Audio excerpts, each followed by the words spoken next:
Hey guys, welcome back in new video. Guys कैसे हैं आप सब? आई होप आप सब ठीक होंगे। गाइस मेरा नाम है सारुद्दीन खान और आप देख रहे हैं अपना यूट्यूब चैनल फार्मेसी वाला। कोई भी सपना साकार करने के लिए सबसे जरूरी है सही कोच का होना। चुनिए फार्मेसी वाला को और करे अपने B pharm and D pharm का सपना साकार। Download the app now. तो आज की जो वीडियो है, इस वीडियो में हम देखने वाले हैं मेडिसिनल केमिस्ट्री जो कि 6th सेमेस्टर में है, उसके इंपॉर्टेंट क्वेश्चन। तो यहाँ पे देखिए इसकी 5 यूनिट्स होने वाली हैं, लेकिन आज के इस वीडियो में जो हम कवर कर रहे हैं मतलब फर्स्ट पार्ट ये होने वाला है, जिसमें हम देखेंगे unit first and unit second. Unit first में ना थोड़ा टाइम लगेगा क्योंकि यहाँ पे जो कॉन्सेप्ट हैं, जो टॉपिक्स हैं, थोड़े लेंदी हैं और ये 10 मार्क्स में ही ज़्यादातर आते हैं। एंड नेक्स्ट जो वीडियो आगे पार्ट मतलब सेकंड जो होगा उसमें हम 3rd यूनिट को कवर करेंगे and 4th and 5th unit को यहाँ पे हम कवर करेंगे। बाकी देखिए मतलब जो लास्ट टाइम जो क्वालिटी एश्योरेंस का जो पेपर था उसकी मैं सेकंड पार्ट जो था वो अपलोड नहीं कर पाया था, उसके लिए सॉरी, क्योंकि एक तो बहुत ही कम टाइम था, मतलब एक ही दिन का गैप था बीच में, और इसके अलावा देखिए मैं पिछली रात पूरा सोया भी नहीं था, तो मेरी नींद वगैरह पूरी नहीं थी, मतलब हिम्मत नहीं हो रही थी वीडियो को बनाने के लिए। बाकी कुछ नोट्स वगैरह मैंने ऐप पर अपलोड किए थे, मतलब बाद में भी मैंने ट्राई किया था लिखने का, तो उसके लिए सॉरी। बाकी जो मेडिकैम है उसको मैं पक्का आपको प्रोवाइड करने वाला हूँ। तो बात करने वाले हैं यूनिट फर्स्ट की एंड यूनिट सेकंड की। तो यहाँ पे देखिए यूनिट फर्स्ट एंड सेकंड जो है ना वो हमारी एंटीबायोटिक्स हैं, मतलब जो हमारी मेडिसिन जो बैक्टीरिया वगैरह के अगेंस्ट काम करती है, इतना तो आपको पता ही होगा। मतलब एक बहुत ही अच्छा कॉन्सेप्ट होने वाला है। As a pharmacy student, as a medical student आप मार्केट में जाओगे या फिर कहीं भी अगर आप प्रैक्टिस थोड़ी भी करोगे या किसी मेडिकल स्टोर पे रहोगे, तो ये मोस्ट कॉमनली ड्रग यहाँ पे यूज़ होने वाली है, मतलब एकदम जनरल ये बेसिक आपका होने वाला है, ठीक है। बाकी यहाँ पे जो कुछ पॉइंट्स लिखे हैं कि ये वो सिंपली यही कि जो ये लेंदी क्वेश्चंस हैं, ये बोलते लेंदी सिलेबस है, उसको हम शॉर्ट टाइम में कवर कर सकते हैं इस वीडियो के अकॉर्डिंग। एंड यहाँ पे शॉर्ट एंड लॉन्ग दोनों टाइप्स के क्वेश्चन होने वाले हैं। इनका जो सॉल्यूशन है आपको मोस्टली शॉर्ट, यानी कि ना तो ज़्यादा बड़ा ही होगा ना ही ज़्यादा छोटा होगा, इस फॉर्म में मिलेगा। एंड मोस्ट ऑफ द जो क्वेश्चन है अपने जो प्रीवियस क्वेश्चन पेपर है उनके बेसिस पर ही यहाँ पे बनाए हैं। तो टोटल यहाँ पे 22 क्वेश्चन होने वाले हैं। तो यहाँ पे यूनिट वाइज यहाँ पे क्वेश्चन यहाँ पे लिखे हुए हैं, और यहाँ पे जो पहला क्वेश्चन जो बनेगा ना यूनिट फर्स्ट से, वो बनेगा क्लासीफाई पेनिसिलिन एंटीबायोटिक, गिव सार and mode of action of penicillin. देखिए यहाँ पे मैं आपको दिखा दूँ, एंटीबायोटिक्स जो है उसमें पहली कैटेगरी है बीटा लैक्टम एंटीबायोटिक, जिसमें पेनिसिलिन है, सेफेलोस्पोरिन है, बीटा लैक्टम इनहिबिटर्स है एंड मोनोबैक्टम है। तो यहाँ पे जो पेनिसिलिन और सेफेलोस्पोरिन है ये काफ़ी लेंदी है, और इनका जो क्वेश्चन है वो 10 मार्क्स में ही आता है। तो या तो पेनिसिलिन आएगा या सेफेलोस्पोरिन आएगा, तो हमने कवर दोनों को ही करना पड़ेगा, मतलब कोई भी आ सकता है। और इससे पहले कि देखिए हमारे जो यूनिट्स हैं, unit first and unit second, तो इनका जो बेस है वो आपने क्लियर करना पड़ेगा। मतलब एंटीबायोटिक होती क्या है, वो यहाँ पे किस टाइप से क्लासीफाई की गई हैं, उनका मोड ऑफ एक्शन क्या है, वो कैसे काम करती हैं, तो ये ना मैं फार्माकोलॉजी में बता चुका हूँ। तो आपने देखिए ये क्वेश्चन आएगा तो नहीं, लेकिन ये जो unit first and unit second है, इस क्वेश्चन के बिना आपको समझ भी नहीं आने वाली। तो पहले आप इसको देख लीजिए, फिर हम बारी बारी से क्वेश्चन सॉल्व करते हैं। तो समझते हैं कि आखिर एंटीबायोटिक क्या है। एंटी बोले तो अपोज करना, बायोटिक बोले तो लाइफ, यानी कि ऐसे ड्रग जो लाइफ के अगेंस्ट हो। अब ये इंसानों की लाइफ के अगेंस्ट नहीं, बल्कि माइक्रो ऑर्गेनिज्म जो हमारे माइक्रोब्स जो होते हैं उनके अगेंस्ट काम करती हैं। क्लियर हो गया? तो ऐसी ड्रग जो माइक्रोब्स, बैक्टीरिया, वायरस, फंगस उनको किल करती हैं हमारी एंटीबायोटिक कही जाएंगी। तो सिंपली यहाँ पे वही लिखा हुआ है। एंड दे में भी सिंथेटिक या नेचुरली ऑब्टेन्ड, वो सिंथेसाइज भी की जा सकती हैं। फिलहाल बहुत अच्छी सुविधाएं हैं, लैब में भी बनाई जाती हैं। पहले स्टार्टिंग दिनों में ये लैब में नहीं बनी थी, वो डायरेक्टली हमको दूसरे जो माइक्रोब्स जो होते थे, फंगस, बैक्टीरिया वगैरह, उन्हीं से मिली थी, ठीक है। एग्जाम्पल इसकी पेनिसिलिन है, एजिथ्रोमाइसिन है, स्ट्रेप्टोमाइसिन है। क्लियर होगी आपको? बात करते हैं क्लासिफिकेशन। देखिए बहुत ही सिंपल है, इसको ना 4 बेसिस पे क्लासीफाई किया है। अक्सर स्टूडेंट यहाँ पे ही कंफ्यूज होते हैं कि आखिर क्लासिफिकेशन कैसे कैसे किया गया है। तो यहाँ पे सबसे पहले जो क्लासिफिकेशन देखिए वो है on the basis of spectrum. Spectrum का मतलब होता है रेंज, यानी कि जो हमारी एंटीबायोटिक है ना उसकी रेंज कितनी होगी, मतलब वो कौन कौन से टाइप के बैक्टीरिया को किल करेगी, वो ग्राम पॉजिटिव को किल करेगी या दोनों को करेगी या किसी को भी नहीं कर पाएगी। तो मतलब एक तरह की रेंज पे जो डिपेंड क्लासिफिकेशन है वो इस कैटेगरी का होगा। सेकंड है वो है on the basis of origin, कि आखिर हमारी जो एंटीबायोटिक वो कहाँ से मिलेगी, वो नेचुरल सोर्स हमें दूसरे बैक्टीरिया, फंगस से ही मिलेगी या हम सिंथेसाइज करेंगे। तीसरा है कि मोड ऑफ एक्शन के बेसिस वो कैसे काम करने वाली है। एंड चौथा जो कि हमारा स्ट्रक्चर के बेसिस पे। तो सभी को हम देखते हैं, बहुत ही सिंपल है। पहला कि on the basis of spectrum या रेंज, तो इसके बेसिस पे हमारी जो एंटीबायोटिक वो 2 टाइप्स की होती हैं, broad spectrum and narrow spectrum. Broad कहने का मतलब है कि जो जिसका स्पेक्ट्रम, जिसकी रेंज ज़्यादा होगी, ब्रॉड होगी, बड़ी होगी, मतलब जो पॉजिटिव एंड ग्राम नेगेटिव दोनों बैक्टीरिया को किल कर सकती हैं, वो हमारी इस कैटेगरी के अंदर आएंगे। जैसे कि पेनिसिलिन है, टेट्रासाइक्लिन है, अमीनोग्लाइकोसाइड है, क्लोरामफेनिकोल है। तो एग्जाम्पल जरूर से ध्यान रखना होगा, कन्फ्यूज़ नहीं होना कि कभी इसका एग्जाम्पल आप इसमें भी लिख दो, ठीक है। बाकी देखिए नैरो स्पेक्ट्रम, यानी कि जिनका जो स्पेक्ट्रम है, जिनकी जो रेंज है किल करने की, वो बहुत ही कम होती है, मतलब वो एक ही टाइप के बैक्टीरिया को किल कर पाएंगे, या तो ग्राम पॉजिटिव को ही किल कर लो या ग्राम नेगेटिव को ही किल कर लो, वो दोनों को किल नहीं कर सकती। एग्जाम्पल इसके एजिथ्रोमाइसिन है, क्लैरिथ्रोमाइसिन एंड क्लिंडामाइसिन है। क्लियर हो गया। बात करते हैं यहाँ पे नेक्स्ट हमारा टाइप वो है, देखिए on the basis of source, यानी कि कहाँ से ऑब्टेन होंगी हमारी एंटीबायोटिक। अगर वो नेचुरली किसी बैक्टीरिया से ही किसी फंगस से मिल रही हैं, एग्जाम्पल इसकी पेनिसिलिन, स्ट्रेप्टोमाइसिन, टेट्रासाइक्लिन, तो वो इस कैटेगरी में आएंगी। दूसरे सोर्स में ही मतलब सेमी सिंथेटिक, सेमी बोले तो मतलब वो पूरी तरीके से सिंथेसाइज नहीं है, वो जो नेचुरल जो ड्रग है ना उन्हीं में थोड़ा सा चेंज किया गया है लैब के अंदर और हमारी न्यू ड्रग बनाई गई है। इसकी पेनिसिलिन में चेंज करके एमोक्सिसिलिन बनाई, स्ट्रेप्टोमाइसिन में चेंज करके एजिथ्रोमाइसिन बनाई और ऐसे फर्दर क्लैरिथ्रोमाइसिन बनाई। तो ये हमारी सेमी सिंथेटिक है। नेक्स्ट हमारी सिंथेटिक, यानी कि जिनको हम सिंथेसाइज ही करते हैं प्योर रूप से लैब के अंदर ही, जैसे क्लोरामफेनिकोल है एंड सल्फोनामाइड। सल्फोनामाइड अभी हमने देखी थी, अगर आपको याद है तो मैंने स्टार्टिंग में ही बोला था हमारी सिंथेटिक ड्रग है। क्लियर हो गया। बात करते हैं नेक्स्ट जो क्लासिफिकेशन है ना, वो है हमारा on the basis of mechanism of action, कि हमारी मेडिसिन काम कैसे करेगी एंटीबायोटिक। तो देखिए जो हमारे जो बैक्टीरिया जो होते हैं उनको या तो किल कर दो या उनकी ग्रोथ को रोक दो। मतलब सपोज करो कि हमारी बॉडी में 10 बैक्टीरिया एंटर हो गए, फर्दर वो 10 से 20, 20 से 40, 40 से 60, 60 से 70, 100 बहुत ज़्यादा वो होने वाले हैं। क्या हो कि कुछ मेडिसिन हमारी हैं कि वो 10 के 10 को ही बना के रखते हैं, मतलब उसको किल भी नहीं करेंगी पूरी तरीके से और 10 के 10 हमारे बैक्टीरिया वहाँ पे बने रहेंगे, तब भी हमारी इम्यूनिटी यानी कि हमारा इम्यून सिस्टम ही उनको किल कर देगा, हमारी एंटीबॉडी ही उसको किल कर देंगी। एक तरीका ये भी है। दूसरा तरीका ये होता है कि जब बहुत ही ज़्यादा बैक्टीरिया होते हैं तो उनकी ग्रोथ को रोकना नहीं होता बल्कि डायरेक्टली किल ही करना होता है। तो यहाँ पे मोड ऑफ एक्शन के बेसिस पे 2 टाइप्स की होती हैं।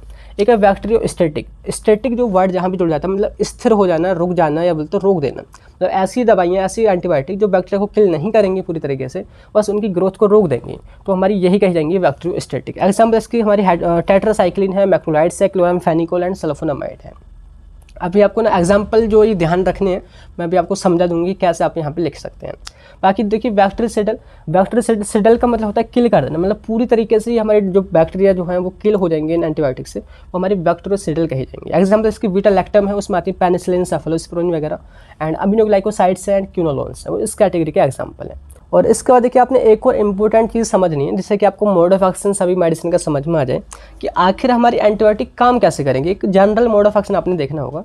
तो सपोज़ करो कि आपको मैं बता दूं कि यहाँ पे आपके सामने ना ये बैक्टीरिया है, अब इसको ना आपने किल करना है। आप किन किन तरीक़ों से किल कर सकते हैं तो वही आपने तरीके यहाँ पे बताने होंगे। तो उससे पहले आपने समझना होगा कि आखिर ये बैक्टीरिया बना कैसे होता है। तो ये जो है मैंने सेल मेम्ब्रेन बनाई है, उसके पास एक सेल मेम्ब्रेन होती है और आपने पढ़ा होगा कि जो उसका जो डीएनए या आरएनए जो होता है ना वो ऐसे ही फ्लोट करता रहता है, तो मैंने वो इस तरीके से दिखा दिया है। बाकी इसके पास एक सेल वॉल भी होती है, बाहर हम सेल वॉल को दिखा देते हैं। एंड इसके पास प्रोटीन सिंथेसिस के लिए राइबोसोम भी होते हैं, प्रोटीन भी बना लेता है भाई। तो ये हमने इस तरीके से दिखा दिया। अब देखिए इसको मारने के ना कई तरीके हैं। एक तरीका ये है कि जो सेल वॉल जो है ना इसके पास, अगर उसको ही अगर आप डैमेज कर दो, जो बाहर का जो कवच है उसको अगर आप डैमेज कर दो तो बैक्टीरिया श्रिंक हो जाएगा, वो सिकुड़ जाएगा और वो मर जाएगा। तो पहला तरीका हो गया सेल वॉल को डैमेज करके। दूसरा तरीका है कि जो आपके जो सेल मेम्ब्रेन है ना बैक्टीरिया की, उसको डैमेज कर दो, उसमें पंचर कर दो, साइटोप्लाज्म बाहर निकल जाएगा, फिर भी बैक्टीरिया श्रिंक हो जाएगा और वो किल हो जाएगा। ठीक है। तीसरा तरीका ये है कि जो हमारी जो राइबोसोम है, देखिए पहला तरीका, दूसरा तरीका यहाँ पे लिखे हुए हैं। तीसरा तरीका ये है कि जो हमारे राइबोसोम जो प्रोटीन को सिंथेसाइज करते हैं, ठीक है, प्रोटीन जैसे कि हमारी बॉडी के लिए ज़रूरी है ऐसे ही बैक्टीरिया के लिए भी ज़रूरी होती है। अगर प्रोटीन उसको नहीं मिलती है ना तो उसकी ग्रोथ रुक जाएगी और वो फर्दर बाद में जब ग्रो ही नहीं करेगा तो एक टाइम होगा वो मर ही जाएगा। तो यहाँ पे जो प्रोटीन सिंथेसिस है ये इसको भी रोक के हम बैक्टीरिया को किल कर सकते हैं। एंड एक और लास्ट में तरीका हुआ है न्यूक्लियस। न्यूक्लियस यानी कि डीएनए या आरएनए, इसका रोल होता है डुप्लीकेशन में, मतलब एक सेल से अगर दूसरी सेल बनेगी तो उसके लिए भी डीएनए चाहिए होगा। और क्या हो कि हम डीएनए को ही नहीं बनने दें तो भी क्या होगा, हम बैक्टीरिया को रोक सकते हैं, उसको ग्रो नहीं होने देंगे। क्लियर हो गया। अब यहाँ पे आपने समझना है कि देखिए यहाँ पे 3 पॉइंट, मैंने 2 पॉइंट यहाँ पे लिखे हैं।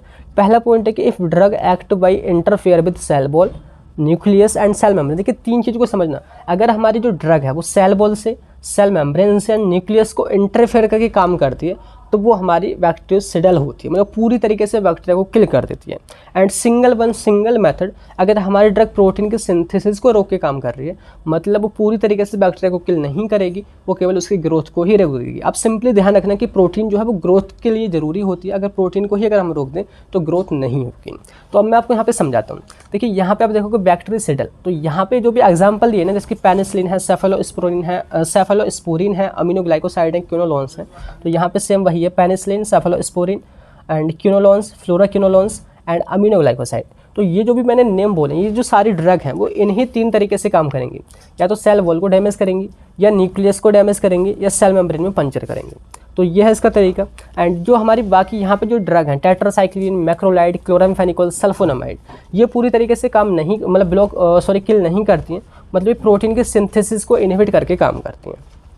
क्लियर होगी आपको बेसिक यहाँ पे। तो ये जो है इस तरीके से आपने यूनिट सेकंड में इतना बेसिक क्लियर करना है।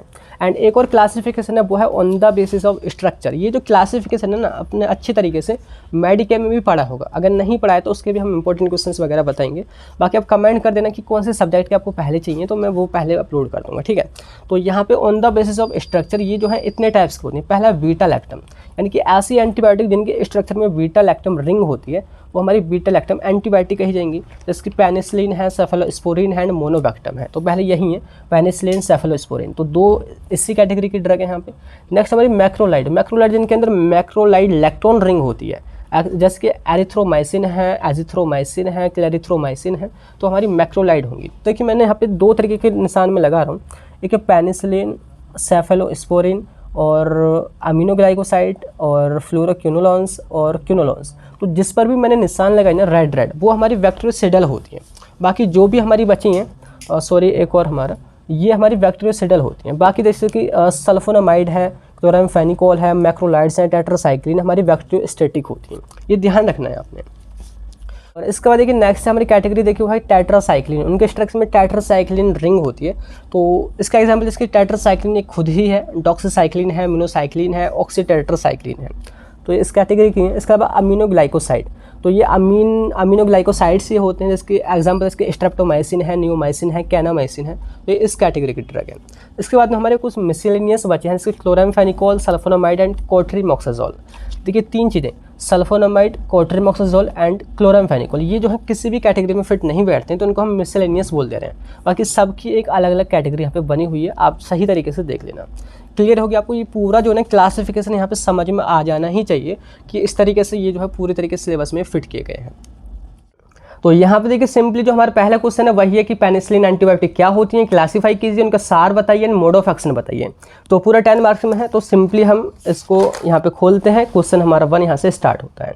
तो देखिए बहुत ही सिंपल तरीके से समझेंगे। ये जो आपकी जो स्ट्रक्चर्स भी होने वाली हैं इनको भी हम थोड़ा कॉन्सेप्ट से ही समझेंगे, रटने वाला काम नहीं करेंगे। तो यहाँ पे देखिए पेनिसिलिन क्या है। पेनिसिलिन ये जो वर्ड है अगर मेडिकल फील्ड में बोले तो एकदम क्रांति इसने ला दी थी। अगर आपको याद हो, थोड़ा बहुत आपने पढ़ा हो कि सबसे पहले जो एंटीबायोटिक हमारी पेनिसिलिन थी। तो क्या पेनिसिलिन एक सिंगल एंटीबायोटिक है? नहीं, ये जो है पूरा ग्रुप बन चुका है फिलहाल। मतलब पेनिसिलिन के भी अलग अलग डेरिवेटिव बने हैं, उसमें भी बहुत सारे चेंजेस किए गए हैं लैब के अंदर, नई नई वहाँ पे जनरेशन बनाई गई हैं, मतलब नए नए टाइप्स बनाए गए हैं, मतलब एक पूरा ग्रुप यहाँ पे बन चुका है। तो यहाँ पे सबसे पहले आपने पेनिसिलिन की डेफिनेशन वगैरह बतानी होगी कि वो है क्या, वो किस कैटेगरी में आती है।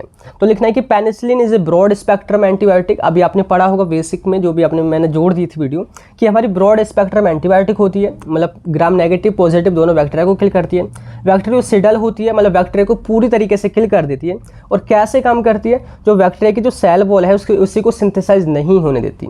सेल वॉल जो बाहर की जो कवरिंग है, जब वही नहीं बनेगी या तो वही उसमें पंचर वगैरह हो जाएगा, तो अंदर का जो मटेरियल है बैक्टीरिया का वो बाहर निकल जाएगा, बैक्टीरिया हमारा किल हो जाएगा। तो यह है पेनिसिलिन, उसके कुछ पॉइंट यहाँ पे हमने लिखे हैं। और इसके बाद देखिए आपने एक और पॉइंट लिखना है, बहुत ही सिंपल है कि penicillin comes under beta lactam antibiotic group. जैसे कि भी आपने एंटीबायोटिक का क्लासिफिकेशन देखा था, तो स्ट्रक्चर के बेसिस पे भी क्लासिफिकेशन देखा होगा, तो वहाँ पे सेम इसी तरीके से मेडिसिनल केमिस्ट्री में स्ट्रक्चर के बेस पर ही क्लासीफाई किए गए हैं, जैसे कि beta lactam antibiotic, aminoglycoside, tetracycline, macrolides वगैरह। तो यहाँ पे बीटा लैक्टम एंटीबायोटिक जो है उन्हीं के अंदर आती हैं, पेनिसिलिन, सेफेलोस्पोरिन वगैरह। तो सिंपली वही लिखा है।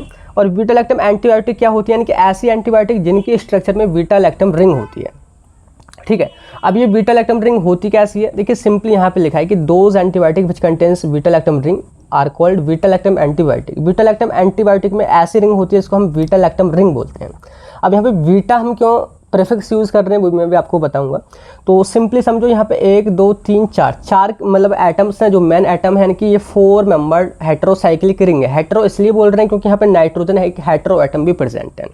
यहाँ पे 2 ग्रुप हैं, एक है कार्बोनिल ग्रुप C+O, ये हमारा कार्बोनिल ग्रुप है, और एक है हमारा अमीन ग्रुप। यहाँ पे जो NH2 है वो H2 हट गया है, मतलब एक हाइड्रोजन हट गया है, क्योंकि दोनों तरफ से यहाँ पर बॉन्ड जुड़े पड़े हैं।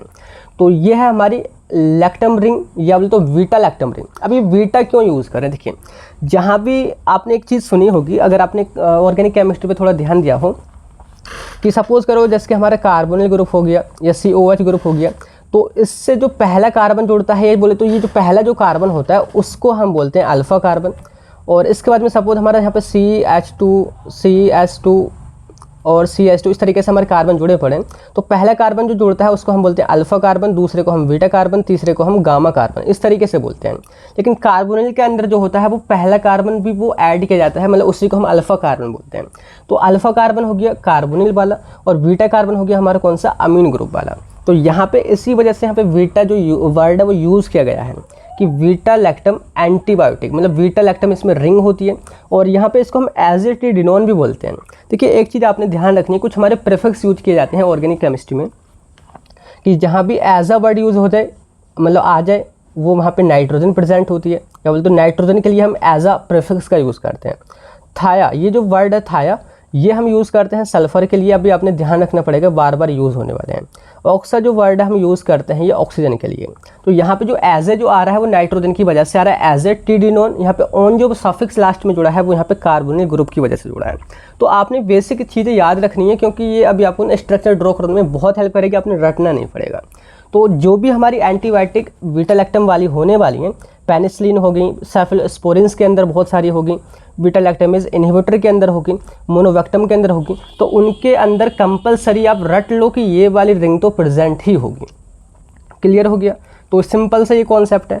बात करते हैं ये जो हमारी पेनिसिलिन, जो आपको पता ही होगा कि सबसे पहले कब आई थी, 1929 में, जो डिस्कवर की गई थी अलेक्जेंडर फ्लेमिंग के द्वारा, और जो फंजाई से ली गई थी, मतलब वहाँ से ये ऑब्टेन की गई थी पेनिसिलियम नोटेटम से। सिंपल सा कॉन्सेप्ट है। बात करते हैं यहाँ पे जो है इसकी बेसिक स्ट्रक्चर आपने ड्रॉ करनी है। अभी आपने एक चीज़ देखी कि इसमें बीटा लैक्टम रिंग तो प्रेजेंट ही होगी, एंड इसमें देखिए एक दूसरी रिंग 5 मेंबर्ड रिंग एक और प्रेजेंट होती है और वो दोनों फ्यूज्ड रहती हैं। फ्यूज्ड कहने का मतलब एक दूसरे चिपकी रहती हैं। तो यहाँ पे लिखा है कि basic structure of penicillin contains beta lactam ring, जो कि आपको यहाँ बना रखी है, फ्यूज्ड विद थायाजोलिडिन रिंग। थायाजोलिडिन रिंग अभी मैं आपको देखिए नेम से ही बताता हूँ। तो यहाँ पे देखिए सल्फर है, सल्फर के लिए हम वर्ड यूज़ करते हैं थाया, एंड यहाँ पे नाइट्रोजन भी है और नाइट्रोजन के वर्ड हम यूज़ करते हैं एजा। तो थायाजा ये हमारा इससे आ गया, और ये 5 मेंबर्ड रिंग है और यही इसका नेम आया है थायाजोलिडिन रिंग।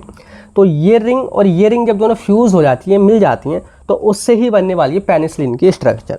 अभी फ्यूज़ कैसे होंगे, सपोज करो कि इसको हम ऐसे दिखा दें, जैसे कि हमारी एक चौकोर है और इसके ऊपर ये 5 मेंबर्ड जो है कुछ इस तरीके से ये जो है मतलब कि एक दूसरे पे ये चढ़ जाएंगे या बोले तो फ्यूज़ हो जाएंगे। तो ये जो है अभी मैं आपको दिखाने वाला हूँ इसकी मेन स्ट्रक्चर कैसे बनेगी। तो यहाँ पे देखोगे ये जो है पेनिसिलिन की स्ट्रक्चर है। अब आप बोलोगे इसमें तो बहुत ज़्यादा चेंजेस हो गए, देखिए कुछ भी चेंज नहीं है, आप इतना सिंपल समझो, आप इतनी बाहर की चीज़ों को भूल जाओ। अब बीच में देखो आपकी बीटा लैक्टम रिंग है और साइड में जो है ये 5 मेंबर्ड वही थायाजोलिडिन रिंग है जो कि फ्यूज़ हो गई है। यहाँ पे देखिए NH केवल एक ही ग्रुप है, NH इनके पास दोनों के पास था, लेकिन एक को निकालना पड़ेगा तभी वो जा करके फ्यूज़ होगी। क्लियर हो गया? अभी आपकी थायाजोलिडिन जो रिंग है और बीटा लैक्टम रिंग है उसमें भी कई बार सब्स्टिट्यूशन होता है। तो यहाँ पे जो देखिए यहाँ पे आपको मैं नंबरिंग करना सिखा दूँ कि सबसे पहले जो प्रायोरिटी दी जाती है, जैसे कि अगर किसी भी रिंग में अगर ऑक्सीजन प्रेजेंट होता है तो सबसे पहले नोमेनक्लेचर में प्रायोरिटी दी जाती है कि ऑक्सीजन से आप नंबरिंग करें 1 2 3 4। उसके बाद में प्रायोरिटी दी जाती है सल्फर को या तो थाया को, उसके बाद दी जाती है नाइट्रोजन को। तो यहाँ पे जो हमारी थायाजोलिडिन रिंग है यहाँ पे आप देखोगे वो इसमें सल्फर है सबसे ऊपर, तो और नाइट्रोजन है, तो हम प्रायोरिटी देंगे सल्फर को। ठीक है, तो 1 2 3 4 5 6 7, तो यहाँ पे 7 टोटल एटम बनते हैं। और यहाँ पे दूसरे जो कार्बन है वहाँ पे 2 मिथाइल ग्रुप हैं, इनको आप डाई मिथाइल ग्रुप बोल सकते हैं। तीसरा जो एटम है वहाँ पे आपको COH ग्रुप यानी कि कार्बोक्सिलिक एसिड ग्रुप मिलेगा। बाकी यहाँ पे पूरी बीटा लैक्टम रिंग है, और लास्ट में जाके जो 6th कार्बन है वहाँ पर भी सब्स्टिट्यूशन हुआ है ये हमारी बीटा लैक्टम रिंग में, जिसमें जुड़ा पड़ा है अमीन NH और acyl C double bond O, ये जो ग्रुप है इसको हम एसाइल अमाइड बोल सकते हैं इस तरीके से। एंड लास्ट में R ग्रुप, यानी कि यहाँ पे कुछ रिमेनिंग ग्रुप भी आकर के अटैच होंगे, यानी कि जो हर एक ड्रग के स्ट्रक्चर को अलग अलग डिफ्रेंशिएट करेंगे। तो इतना आपको क्लियर हो गया, इनकी बीटा लैक्टम रिंग और थायाजोलिडिन रिंग, और उसमें अलग सब्स्टिट्यूशन होता है। कौन कौन सी पोजीशन ध्यान रखनी है, दूसरी, तीसरी एंड छठी, ये आपने इतना तो ध्यान रखना ही पड़ेगा। अब बात करते हैं क्लासिफिकेशन ऑफ पेनिसिलिन एंटीबायोटिक। इनका क्लासिफिकेशन जो है सोर्सेज के बेसिस पे किया गया है कि मतलब हमको एंटीबायोटिक मिलेगी कहाँ से, नेचुरल या सेमी सिंथेटिक। ये 2 टाइप्स की होती है। नेचुरल यानी कि जो फंजाई से डायरेक्टली हमको मिलती हैं, वहाँ पे हम उनको फर्मेंटेशन करते हैं। तो इसके अंदर सिंपली 2 मेडिसिन आती हैं, एक है पेनिसिलिन G, एक है पेनिसिलिन B। अब पेनिसिलिन G को अगर हम केमिस्ट्री में देखें, उसका जो नेम आता है वो है बेंजाइल पेनिसिलिन। अच्छा, बेंजाइल क्या होता है? बेंजीन में कोई एल्काइल ग्रुप जुड़ जाता है, लाइक जैसे कि हमारा मिथाइल ग्रुप यहाँ पे जुड़ जाता है, तो उसको हम बेंजाइल बोल देते हैं। तो यहाँ पे बेंजाइल पेनिसिलिन। अब देखिए मैंने आर यहाँ पे शो कर रखा है कि जो अगर पेनिसिलिन जी की अगर आप स्ट्रक्चर ड्रॉ करोगे तो पूरी स्ट्रक्चर सेम यही होगी, बस आर की जगह आपने क्या करना होगा, यहाँ पे जो आर है उसकी जगह CH2 और बेंजीन रिंग यहाँ पे आपने अटैच कर देनी होगी, ये आपकी पेनिसिलिन जी बन जाएगी। क्लियर हो गया। सेकंड है पेनिसिलिन बी। यहाँ पे जो है फिनॉक्सी मिथाइल पेनिसिलिन इसको हम बोलते हैं। तो यहाँ पे जो है फिनाइल रिंग है तो बेंजीन रिंग है, यहाँ पे ओ ग्रुप जो जुड़ा पड़ा है इसको हम ऑक्सी यानी कि फिनॉक्सी ग्रुप बोलते हैं, एंड यहाँ पे मिथाइल ग्रुप अटैच है। तो यहाँ पे आर यानी कि अगर आर की जगह अगर ये वाला ग्रुप हमारा जो फेनॉक्सी मिथाइल ग्रुप अगर यहाँ पे जुड़ जाता है तो हमारी एंटीबायोटिक पेनिसिलिन बी बन जाएगी। क्लियर हो गया। दूसरा जो क्लासिफिकेशन है उसका टाइप वो है सेमी सिंथेटिक पेनिसिलिन, यानी कि सेमी सिंथेटिक यानी कि पूरी तरीके से सिंथेसाइज नहीं है, वो प्योरली हमारी लैब में नहीं बनी है, लेकिन जो हमारी नेचुरल जो ड्रग थी अगर उसमें कोई कमी थी तो उसमें हमने उसको सुधार किया और उसको ज़्यादा स्टेबल किया, ज़्यादा इफेक्टिव किया, तो वही ड्रग हमारी जो वही एंटीबायोटिक हमारी सेमी सिंथेटिक कही जाएंगी। इसके अंदर आती है काफ़ी फेमस है amoxicillin, ampicillin, methicillin, nafcillin, oxacillin, cloxacillin, dicloxacillin. तो यहाँ पे अगर आप देखोगे ये जो मेडिसिन हम नॉर्मली यूज़ भी करते हैं डेली लाइफ में, और जिसके लास्ट में सिलिन जुड़ जाता है यानी कि वो पेनिसिलिन कैटेगरी की है। बहुत ही सिंपल है याद रखने के लिए। बाकी जो हमारी एमोक्सिसिलिन, एम्पिसिलिन ये हमारी ऑरली ली जाती हैं, जिसमें बीच में मैथिसिलिन, नेफिसिलिन इनको हम पैरेंटल इंजेक्शन के थ्रू लेते हैं और इनको भी हम नीचे ऑरली लेते हैं। तो अब बात करते हैं स्ट्रक्चर जो आपने थोड़ी ध्यान रखनी पड़ेगी, वो है एमोक्सिसिलिन और एम्पिसिलिन में क्या डिफरेंस है। यहाँ पे कुछ नहीं है, देखिए CH ग्रुप है उस पर अमीन ग्रुप है, दोनों तरफ सेम है, एंड बेंजीन रिंग है जी बिल्कुल सेम है, लेकिन एमोक्सिसिलिन में हाइड्रोजन है, एम्पिसिलिन में OH ग्रुप है। तो इन दोनों में डिफरेंस सिंपल यही है, और R जो है यानी कि R की जगह यहाँ पे इस स्ट्रक्चर में ये रख दिया जाएगा, हमारी इनकी स्ट्रक्चर ड्रॉ हो जाएगी। क्लियर हो गया। तो ये है इनका क्लासिफिकेशन। अब हम बात करते हैं यहाँ पे सिंपली सार ऑफ पेनिसिलिन, उनकी स्ट्रक्चर एक्टिविटी रिलेशनशिप। अब जो है 6th सेम में अब लास्ट स्टेज में हो, अब इसके बाद कभी आप सार नहीं पढ़ने वाले हैं। तो सार को सिंप्लीफाई करने के लिए, तो उसको लिखने के लिए जो स्ट्रक्चर है वो आपके पास होनी चाहिए, तो आनी चाहिए। तो मैंने यहाँ पे समझाने की कोशिश की थी, आपको ड्रॉ करनी आ जानी चाहिए कि ब्यूटाइल एटम रिंग है जिससे 5 मेंबर्ड एक हमारी थायाजोलिन रिंग फ्यूज्ड है। सेकंड कार्बन पे 2 मिथाइल ग्रुप है, यहाँ पे एक हमारा कार्बोक्सिलिक एसिड ग्रुप है, यहाँ पे हमारा अमाइड ग्रुप है, और फर्दर यहाँ पे R ग्रुप मतलब मतलब रिमेनिंग ग्रुप यहाँ पे अटैच होंगे। अब बारी बारी से नंबरिंग हमने कर ली 1 2 3 4 5 6 7। अब हर एक पोजीशन पे अगर हम कुछ चेंजेस करते हैं या चेंजेस जहाँ भी होते हैं तो उस पर क्या फ़र्क पड़ेगा, पॉइंट वाइज बना के लिख दो। बहुत ही सिंपल है। सबसे पहले सल्फर जो है ये काफ़ी नेसेसरी होता है। अगर हम इसकी जगह कोई मतलब कि अलग ग्रुप यानी कि सल्फोन वगैरह कर दें, यानी कि यहाँ पे हम ऑक्सीडेशन कर दें, लाइक S+O कर दें, या फिर हम यहाँ पे सल्फोक्साइड और सल्फोन वगैरह जोड़ दें, तो स्टेबिलिटी जो है एसिड में वो बढ़ जाएगी। एसिड कहने का मतलब है यानी कि हमारे स्टोमक का एसिड, अगर हम पेनिसिलिन को लेंगे तो वहाँ पे वो ज़्यादा स्टेबल रहेगी हमारी मेडिसिन, लेकिन उसकी एक्टिविटी थोड़ी कम हो जाएगी। तो ये जो है पहला पॉइंट हो गया। सेकंड पॉइंट हम बात करेंगे जो कि हमारा डाईमिथाइल ग्रुप है, तो ये काफ़ी नेसेसरी होता है। यहाँ पे हम कोई भी चेंजेस नहीं करते, पॉइंट आगे लिखा हुआ है, मैं आपको दिखा दूंगा। तीसरा है कार्बोक्सिलिक एसिड ग्रुप। यहाँ पे जो है ये भी काफ़ी नेसेसरी होता है। अगर हम इसको रिप्लेस करते हैं एस्टर ग्रुप से, ईथर ग्रुप से, या फिर हम कोई भी अदर ग्रुप से यहाँ पे रिप्लेस करते हैं तो एक्टिविटी कम ही हो जाती है, तो इसको भी हम नहीं छेड़ते हैं। तो पोजीशन 2 और 3 पे हमने पॉइंट यहाँ पे लिख दिए। चौथी पोजीशन पे आप देखोगे यहाँ पे आपको नाइट्रोजन ग्रुप मिलेगा। अगर आपने नाइट्रोजन के साथ छेड़छाड़ करी तो मतलब ब्यूटाइल एटम रिंग खत्म हो जाएगी, तो ये तो हमने छेड़ना ही नहीं है, मतलब यहाँ पे नो सब्स्टिट्यूशन। ऐसे ही जो 5th पोजीशन है उस पर भी कोई भी सब्स्टिट्यूशन नहीं है, लेकिन इंपॉर्टेंट है वो है 6th पोजीशन कि 6th पोजीशन पे आप क्या कर सकते हैं। तो जो मैंने बातें बोली 4th 5th पे कोई चेंजिंग नहीं है, 6th पे चेंजिंग होती है।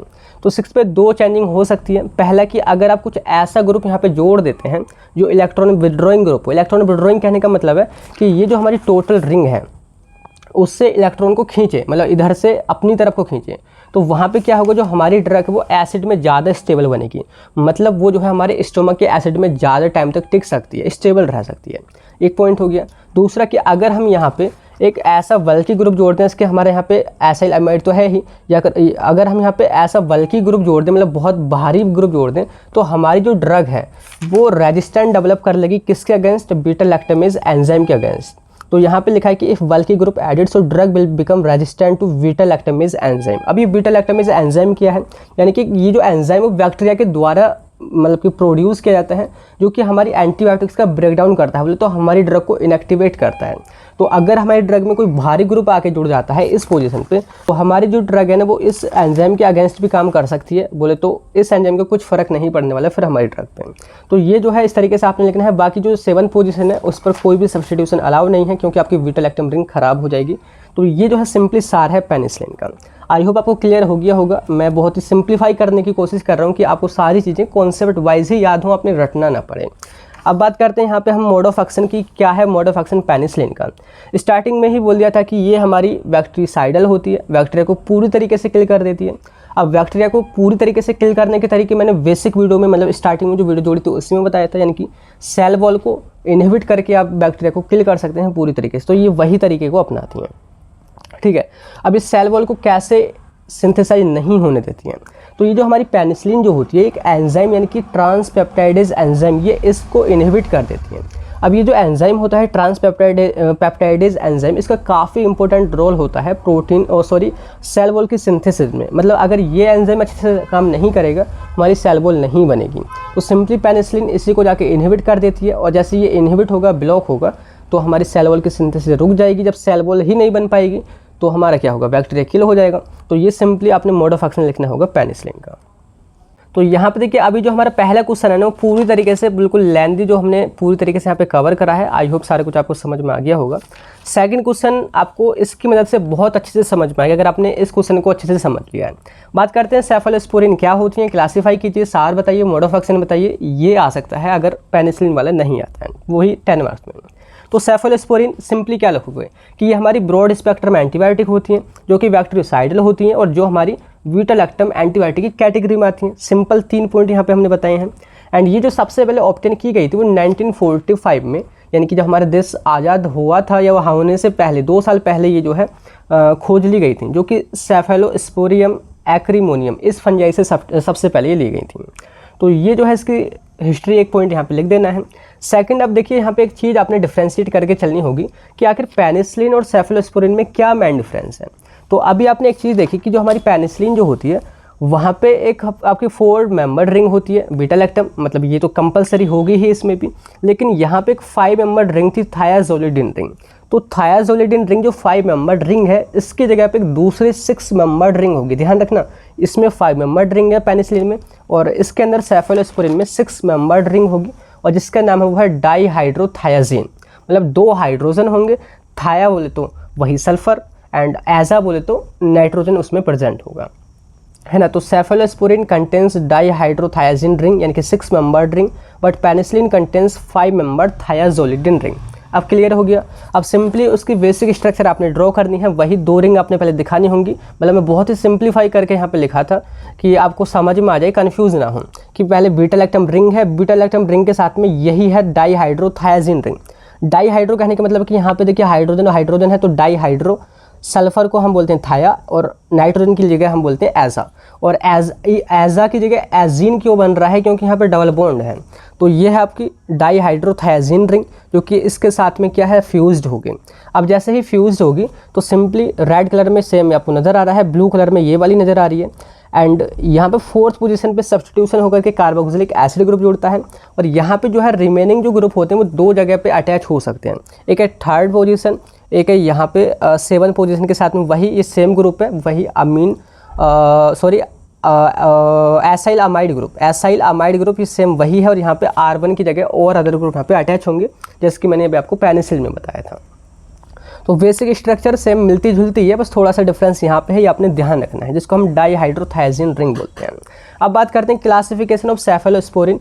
क्लासिफिकेशन को समझना इतना ईजी है, बहुत ही सिंपल, कि इसकी 5 जनरेशन है, 1st generation, 2nd generation, 3rd generation, 4th, 5th। आपने फ़ोन्स के बारे में तो देखा ही होगा, मोबाइल फ़ोन नई नई जनरेशन आती है। आईफोन की बात करें अभी 14 जनरेशन का आया हुआ है, अब नेक्स्ट टाइम पे बहुत जल्द 15 भी आने वाला है, मुझे नहीं पता, शायद आ भी गया हो। तो यहाँ पे क्या होता है, जैसे कि सपोज हमारा जो आईफोन 13 था, 14 था, तो उसमें थोड़ी कुछ प्रॉब्लम्स हुई होंगी, बैटरी बैकअप अच्छा नहीं था, या वो वाटर रेजिस्टेंट नहीं थे, तो इसकी वजह से उसमें थोड़ा चेंजेस करे, उसको ज़्यादा स्टेबलाइज किया, उसकी एक्टिविटी को इन्हांस किया। मतलब कि इम्प्रूवमेंट हम लगातार करते जाएंगे जैसे जैसे जनरेशन बढ़ती जाएगी, ठीक है। मतलब कहने का है कि ये जो फर्स्ट जनरेशन की जो हमारी सेफलोस्पोरिन होंगी उनमें जो है मतलब वो बेसिक ही होंगी, उनमें बहुत ज़्यादा कमी होंगी। फर्दर हम इंप्रूव करते करते करते करते हम 5th जनरेशन पे पहुंच गए। अब समझते हैं कि आखिर फर्स्ट जनरेशन की सेफलोस्पोरिन थी कैसे। तो ये जो है ऐसी एंटीबायोटिक थी जो केवल ग्राम पॉजिटिव बैक्टीरिया को ही किल करती थी, ग्राम नेगेटिव पे बिल्कुल भी असर नहीं था। मतलब इनमें एक कमी थी जिसको सुधारना था। तो ये इसका एग्जाम्पल की बात करें तो ये हमारी सेफालेक्सिन और सेफराडीन है, सेफालोथीन है, सेफाड्रोक्सिल है। एंड एक चीज़ मैं आपको यहाँ पे मैंने कुछ लिख रखा है FA फा एंड PHA फा। इसका मतलब क्या है कि जिस भी ड्रग की नेम में अगर FA और PHA आपको नज़र आए वो हमारी फर्स्ट जनरेशन की होगी। जैसे कि सेफालेक्सिन यहाँ पे फा आ रहा है, सेफाड्रोक्सिल ये भी इसमें ही आती है, सेफराडीन ये भी इसमें ही आती है, और सेफालोथीन। ये मैंने क्यों लिखे हैं, देखिए अभी जो है ना जस्ट अभी जो जीपैट हुआ था ना उसमें एक क्वेश्चन आया था कि यहाँ पे 4 ऑप्शन दिए गए थे, जैसे कि सेफालेक्सिन था, सेफाक्लोर था, सेफोटैक्सिम था और सेफावाइम था।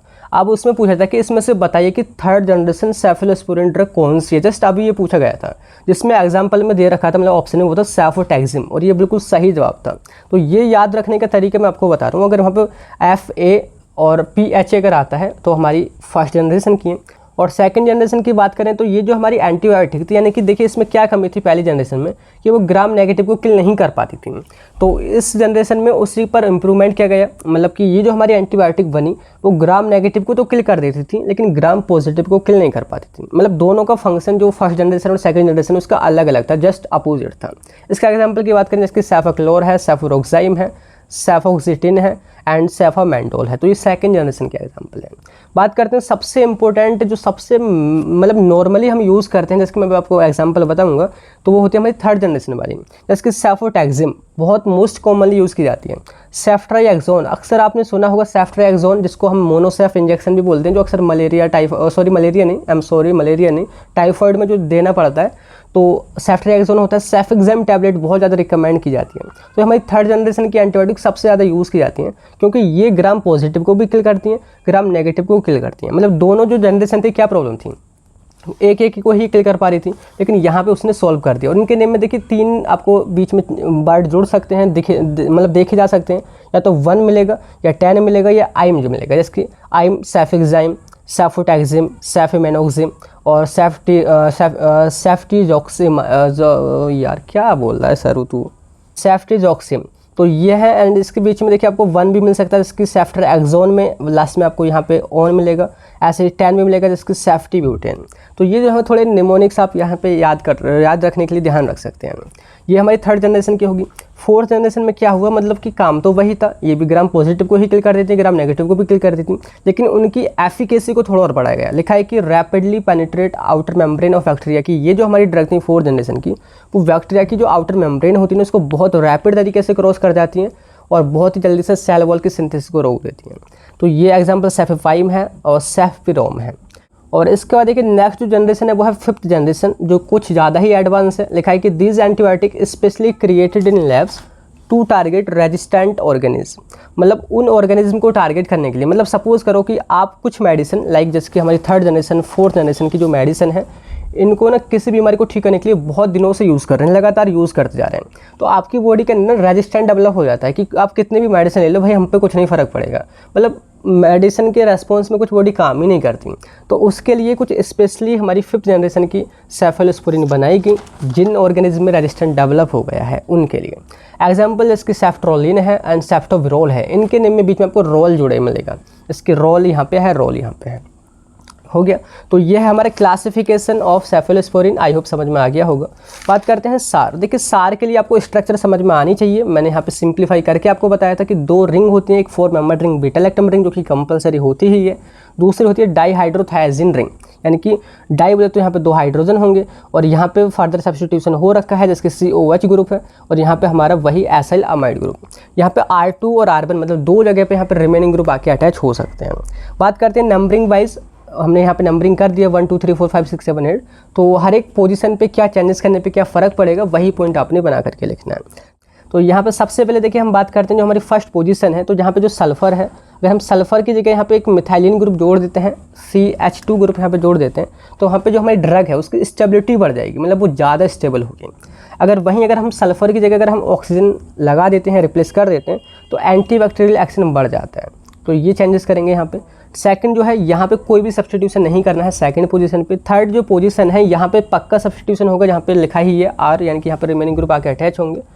तो इससे पहले एक चीज़ आपने ध्यान रखनी है कि ये जो आपको फोर्थ एंड थर्ड कार्बन के बीच में जो आपको डबल बॉन्ड मिलेगा यहाँ पे होना ही चाहिए। आप इसको अगर हटा देते हैं, मतलब सैचुरेटेड कर देते हैं, आप सिंगल बॉन्ड दिखाना चाहते हैं, तो एक्टिविटी खत्म हो जाएगी। ये आपने ध्यान रखना है। तो ये भी एक पॉइंट बन गया सबसे पहले कि डबल बॉन्ड यहाँ पे मस्ट होना ही चाहिए, नेसेसरी है, और अगर हटा देते हैं तो एक्टिविटी कम हो जाएगी।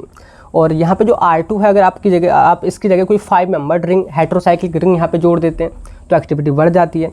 अगर R2 की जगह अगर आप मिथाइल ग्रुप या कोई हैलोजन ग्रुप यहाँ पे जोड़ देते हैं तो वो ड्रग हमारी ओरली ज़्यादा ली जाती है, मतलब उसको हम ओरल रूट से ज़्यादा लेते हैं।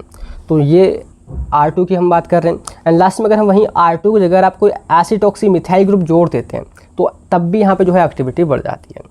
तो इतना आपको क्लियर हो गया। बाकी यहाँ पे COOH जो ग्रुप है यहाँ पे कोई भी चेंजिंग नहीं करनी है, और ये बाइंडिंग के लिए नेसेसरी होता है, मतलब मस्ट होना ही चाहिए, यहाँ पे कुछ छेड़खानी नहीं। N पर हम तो कर ही नहीं सकते, ब्यूटाइल लैक्टम रिंग को हम क्यों बिगाड़ें। 6th पोजीशन पे बिल्कुल नहीं कर सकते, 7th पोजीशन पे चेंजेस होंगे, और 8th पोजीशन पे भी बिल्कुल चेंजेस नहीं है। तो सिंपली वही बात यहाँ पे लिखी हुई है, नो सब्स्टिट्यूशन, नो मतलब नेसेसरी, ऐसे करके बात करते हैं। यहाँ पे जो 7th पोजीशन है उस पर हम क्या क्या कर सकते हैं। तो यहाँ पे सबसे पहला है इसमें देखिए R1, यानी कि जो आपका R1 है, आप ये ज़रूरी नहीं कि आप यहाँ पे फिनाइल रिंग ही जोड़ें या बोले तो बेंजीन रिंग ही जोड़ें। अगर बेंजीन रिंग की जगह आप कोई हेटेरोसाइक्लिक रिंग जोड़ देते हैं, मतलब ऐसी रिंग जिसमें हेटेरो एटम प्रेजेंट हो, तो वहाँ पे तो स्पेक्ट्रम और इम्प्रूव्ड हो जाता है, हमारी ड्रग मोर इफेक्टिव हो जाती है, ग्राम पॉजिटिव के लिए भी, ग्राम नेगेटिव के लिए भी। तो यहाँ पे हमें चाहिए कि हम कोई ऐसे रिंग जोड़ें जो हेटेरो एटम हो, हेटेरोसाइक्लिक हो, ठीक है। एंड सेकंड की acylation of amine group generally increase potency against gram positive bacteria, कि यहाँ पे अगर हम कोई एसाइल ग्रुप जोड़ देते हैं R1 की जगह, तो यहाँ पे क्या होता है, हमारी जो ड्रग है वो ग्राम पॉजिटिव बैक्टीरिया के अगेंस्ट ज़्यादा एक्टिव हो जाती है। तो ये आपको क्लियर होगी। ये जो है सार है, सिंपली आपने एक चीज़ फोकस करी होगी, एक तो चेंज यहाँ पे सल्फर पे हो रहा है, एक 3rd पोजीशन पे हो रहा है, और एक यहाँ पे 7th पोजीशन पे हो रहा है। बाकी कहीं पे कोई भी चेंजेस नहीं, तो आप इन्हीं पे फोकस करके याद रखो। ये इस तरीके से आपने सार लिखना है। बात करते हैं मोड ऑफ एक्शन। मुझे बार बार नहीं बताना, मोड ऑफ एक्शन सेम ऐसा ही है जैसा कि अभी आपने पेनिसिलिन का देखा, मतलब कि ये सेल वॉल को सिंथेसिस जो होती है, सेल वॉल की सिंथेसिस जो होती है उसको इनहिबिट करके काम करता है और बैक्टीरिया को पूरी तरीके से किल कर देता है। बात करते हैं नेक्स्ट, हमारा क्वेश्चन यहाँ पे है, मतलब फर्स्ट यूनिट में, वो हमारा give mode of action of aminoglycoside with example. Aminoglycoside यहाँ पे आपको मिलेगा अमीन प्लस ग्लाइकोसाइड। ग्लाइकोसाइड का मतलब होता है मतलब ग्लूकोज, मतलब कि इनके स्ट्रक्चर में 2 या 2 से ज़्यादा शुगर प्रेजेंट होंगी, उनके बीच में भी एक ग्लाइकोसिडिक लिंक या बोले तो ग्लाइकोसिडिक बॉन्ड प्रेजेंट होगा। तो मैंने जनरल सी बात बोली है, लेकिन यहाँ पे अपने मोड ऑफ एक्शन पे फोकस करना है। तो अमीनोग्लाइकोसाइड जो हमारी ड्रग होती है वो बैक्टीरियोसिडल होती है, मतलब पूरी तरीके से बैक्टीरिया को किल कर देती है। और ये काम कैसे करती है, इसके 2 तरीके होते हैं काम करने के। सबसे पहला कि प्रोटीन के सिंथेसिस को रोकती है, ठीक है, and by misreading of mRNA। mRNA क्या होता है, tRNA क्या होता है, थोड़ा बेसिक है। बोले तो मैसेंजर RNA, यानी कि एक ऐसा RNA जो DNA से कोई मैसेज लाता है राइबोसोम तक कि भाई आपने कौन कौन से अमीनो एसिड को मिला करके प्रोटीन बनाना है। tRNA यानी कि ऐसा RNA जो अमीनो एसिड को खुद ट्रांसफ़र करता है राइबोसोम पे, ठीक है। तो सबसे पहला है कि ये कहाँ पे बाइंड होती है, तो ये हमारी अमीनो जो ग्लाइकोसाइड होती हैं वो 30S सब यूनिट जो हमारी होती है राइबोसोम की। देखिए आपने राइबोसोम पढ़े होंगे, आपको बेसिक पता होना चाहिए कि एक 80S राइबोसोम होते हैं, एक 70S राइबोसोम होते हैं। तो यहाँ पे हम बात कर रहे हैं 80S राइबोसोम की, जिसकी भी 2 सब यूनिट होती हैं, 50S सब यूनिट एंड 30S सब यूनिट। तो ये जो हमारी ड्रग है अमीनोग्लाइकोसाइड वो हमारी 30S सब यूनिट पे जाके बाइंड होती है, और वहाँ पे भी एक पोजीशन होती है, A साइट होती है, B साइट होती है। तो स्पेशली आपने कोई नहीं बताना है, आपने सिंपली लिखना है कि it bind to 30S subunit of ribosome. And ये करती क्या है, वहाँ पे ये मिसरीडिंग करती है mRNA की, मतलब जैसे ही बाइंड होगी तो हमारा जो राइबोसोम है वो समझ नहीं पाएगा कि mRNA कौन सा मैसेज भेजा है, मतलब वो मिसरीड करवाएगा। और जैसे ही मिसरीडिंग होगी तो वहाँ पे इनकरेक्ट अमीनो एसिड जो है वो आकर के जुड़ते रहेंगे, और हमारी जो प्रोटीन जो बनेगी वो एबनॉर्मल बनेगी, मतलब वो अच्छे काम नहीं करेगी बैक्टीरिया के लिए, तो बैक्टीरिया वहाँ पे किल हो जाएगा, ठीक है। तो ये है किसका मोड ऑफ एक्शन अमीनोग्लाइकोसाइड का। एग्जांपल की बात करें इसके स्ट्रेप्टोमाइसिन है, कैनामाइसिन है, जेंटामाइसिन है, एमिकासिन है, नियोमाइसिन है, मोस्ट कॉमनली यूज़ होती हैं, अक्सर मार्केट में आपको मिल जाएंगी। और इसके बाद देखिए नेक्स्ट हमारा क्वेश्चन देखिए वो है गिव द सार of tetracycline and give their mode of action with drug example. तो यहाँ पे टेट्रासाइक्लिन के ना अक्सर सार पूछ लिया जाता है, और साथ के साथ हम देखेंगे मोड ऑफ एक्शन और उनके एग्जाम्पल वगैरह। तो स्टार्टिंग में तो हम यही देखेंगे कि आखिर टेट्रासाइक्लिन होती क्या है। तो टेट्रा प्लस साइक्लिन 2 वर्ड से मिलकर बना है। टेट्रा का मतलब 4 जो हम इंडिकेट करते हैं, 4 के लिए टेट्रा हम प्रीफिक्स यूज़ कर लेते हैं। एंड साइक्लिन बोले तो साइकिल, यानी कि ऐसे ड्रग जिनकी भी स्ट्रक्चर में 4 साइक्लिक रिंग होंगी। यहाँ पे 4 इस टाइप से ये जैसे कि मैं यहाँ पे आपको दिखा दूँ कुछ इस टाइप से, मतलब 4 साइक्लिक रिंग यहाँ पे हमारी होने वाली हैं और इन्हीं की वजह से इसका जो नेम है वो हमारा टेट्रासाइक्लिन यहाँ पे पड़ा है। तो सिंपल सी पहले तो आपने ये चीज़ लिखनी है एंड उसके बाद आपने बताना है कि किस स्पेक्ट्रम के अंदर आती है और कैसे काम करती है। थोड़ा मतलब इंट्रो से आपने बताना होगा कि tetracyclines are broad spectrum antibiotic which works by inhibiting protein synthesis. ये प्रोटीन के सिंथेसिस को इनहिबिट करके काम करती है, मतलब बैक्टीरिया को पूरी तरीके से किल नहीं करेगी, मतलब ये बैक्टीरियोस्टैटिक होती है। एग्जाम्पल जिसके भी लास्ट में साइक्लिन जुड़ा पड़ा है, जिसकी टेट्रासाइक्लिन एक खुद ही है, क्लोरोटेट्रासाइक्लिन, मेथासाइक्लिन, ऑक्सीटेट्रासाइक्लिन या मिनोसाइक्लिन। तो क्लियर होगी जिनके भी लास्ट में। आप एक दो एग्जाम्पल यहाँ पे याद रख लेना, ठीक है। अब बात करते हैं सार ऑफ टेट्रासाइक्लिन। सार को समझने के लिए देखिए आप ज़्यादा डरना मत, ये बहुत ही सिंपल मैं आपको यहाँ पे बताऊंगा अभी कि सार को समझने के लिए ना अपने स्ट्रक्चर पे फोकस करना पड़ेगा। तो ये जो हमारी टेट्रासाइक्लिन है इसकी जो स्ट्रक्चर डेराइव हुई है वो डेराइव हुई है नैफ्थासीन से। अब ये नैफ्थासीन क्या होती है? आपने नैफ्थलीन अक्सर सुना होगा, यहाँ पे दो जो हमारी वैनिन की रिंग एक दूसरे से मतलब कि ये फ्यूज होती है, उसको हम नैफ्थलीन बोलते हैं। और जब हमारी मैक्सिमम 4 यहाँ पे हो जाती हैं तो यहाँ पे ये जो हमारा कहा जाता है वो हमारा नैफ्थासीन कहा जाता है।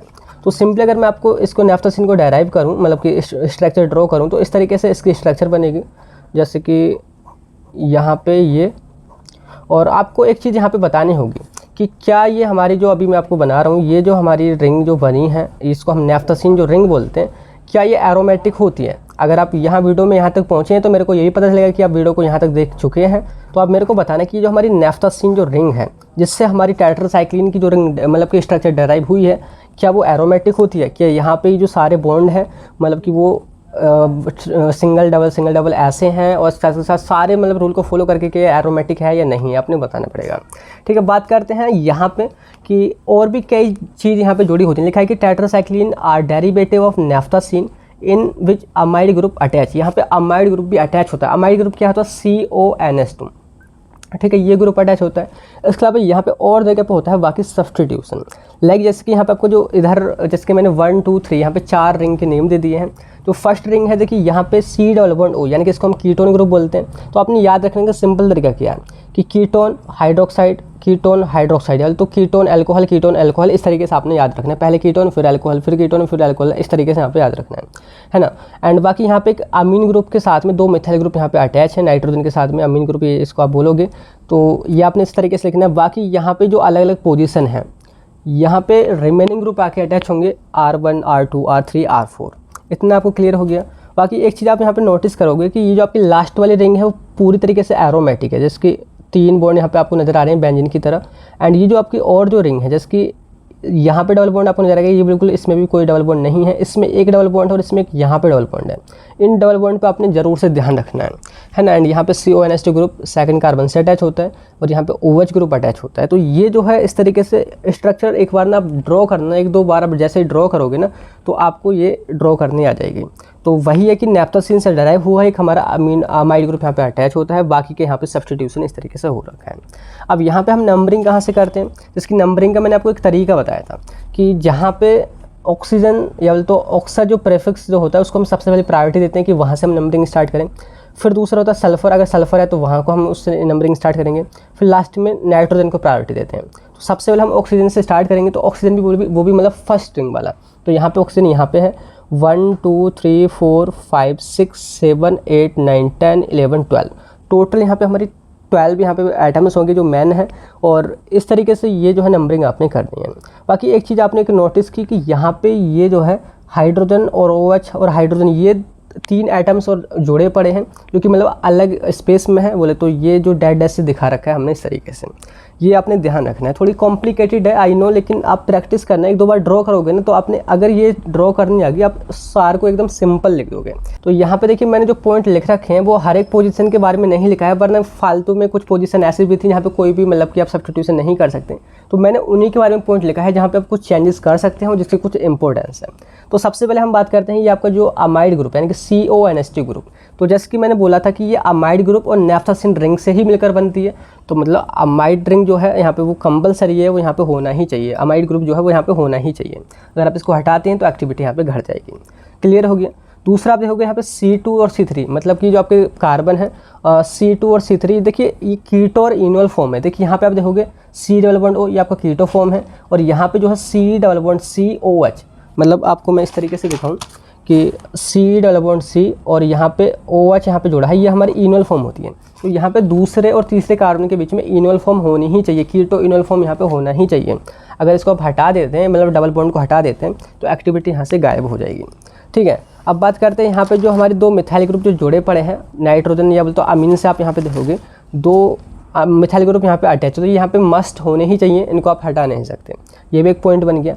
और इसका बाद देखिए नेक्स्ट पॉइंट है कि यहाँ पे आप देखोगे जो 5th पोजीशन पे जो यहाँ पे R4 यानी कि यहाँ पे रिमेनिंग जो ग्रुप आके अटैच होंगे, अगर यहाँ पे आप पोलर ग्रुप अटैच करते हैं, पोलर मतलब जिसमें हाइड्रोजन प्रेजेंट होता है, तो हमारी ड्रग का नेचर पोलर ही हो जाएगा, वो वाटर में ही ज़्यादा सोल्यूबल होगी। अगर वहाँ पे आप ऐसा ग्रुप जोड़ते हैं जो लाइपोफिलिक हो या बोलते लिपिड नेचर का कोई ग्रुप जोड़ते हैं, तो हमारी ड्रग लिपिड में सोल्यूबल हो जाएगी। तो लिखा है कि substitution at C5 with OH या polar group produce water soluble drug, जिनको हम जो वाटर ज़्यादा सोल्यूबल होती है उसको हम ओरली ही लेते हैं, जिसकी मेथासाइक्लिन है। ठीक है, बाकी R3 जो है यहाँ पे आपको देखोगे R3 ये जो है, अगर उसकी जगह आप CH2 यहाँ पे लिख देते हैं, तो हमारी जो ड्रग की एंटी बैक्टीरियल जो एक्टिविटी वो बढ़ जाती है। उसके बाद नेक्स्ट है यहाँ पे substitution at C7 with electron withdrawing या डोनेटिंग ग्रुप इंक्रीज एक्टिविटी, यानी कि अगर हम C7 पे देखोगे यहाँ पे R1 जो है, अगर यहाँ पे कोई ऐसा ग्रुप अटैच कर दें जो इलेक्ट्रॉन को या तो विड्रॉ ही कर रहा हो, मतलब खींच ही रहा हो हमारी रिंग से, या डोनेट ही कर रहा हो, तो उसकी वजह से जो हमारी एक्टिविटी है इस स्ट्रक्चर की, तो हमारी ड्रग की वो बढ़ जाएगी।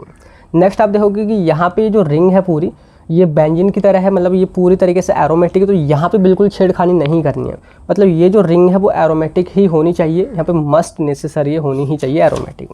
तो यहाँ पे लिखा है कि वैसे तो वो आगे पॉइंट था, मैंने पहले ही बोल दिया, लेकिन इससे पहले एक और पॉइंट आपने लिखना है कि alkylation at C11 leads loss of activity of drug, कि अगर C11 में आप देखोगे कार्बन नंबर 11 पे अगर यहाँ पे आप एल्काइल ग्रुप जोड़ देते हैं, मतलब कि अगर ऑक्सीजन को हटा करके, तो जो यहाँ पे कार्बोनिल ग्रुप है, अगर यहाँ को हटा करके आप कोई मिथाइल ग्रुप वगैरह जोड़ देते हैं एल्काइल ग्रुप, तो यहाँ पे एक्टिविटी बिल्कुल कम हो जाएगी, ख़त्म हो जाएगी। ठीक है, नेक्स्ट पॉइंट वही है कि जो हमारी लास्ट वाली जो रिंग है वो एरोमेटिक ही होनी चाहिए, अदरवाइज एक्टिविटी घट जाएगी, ये रिंग हमारी एरोमेटिक ही होनी चाहिए।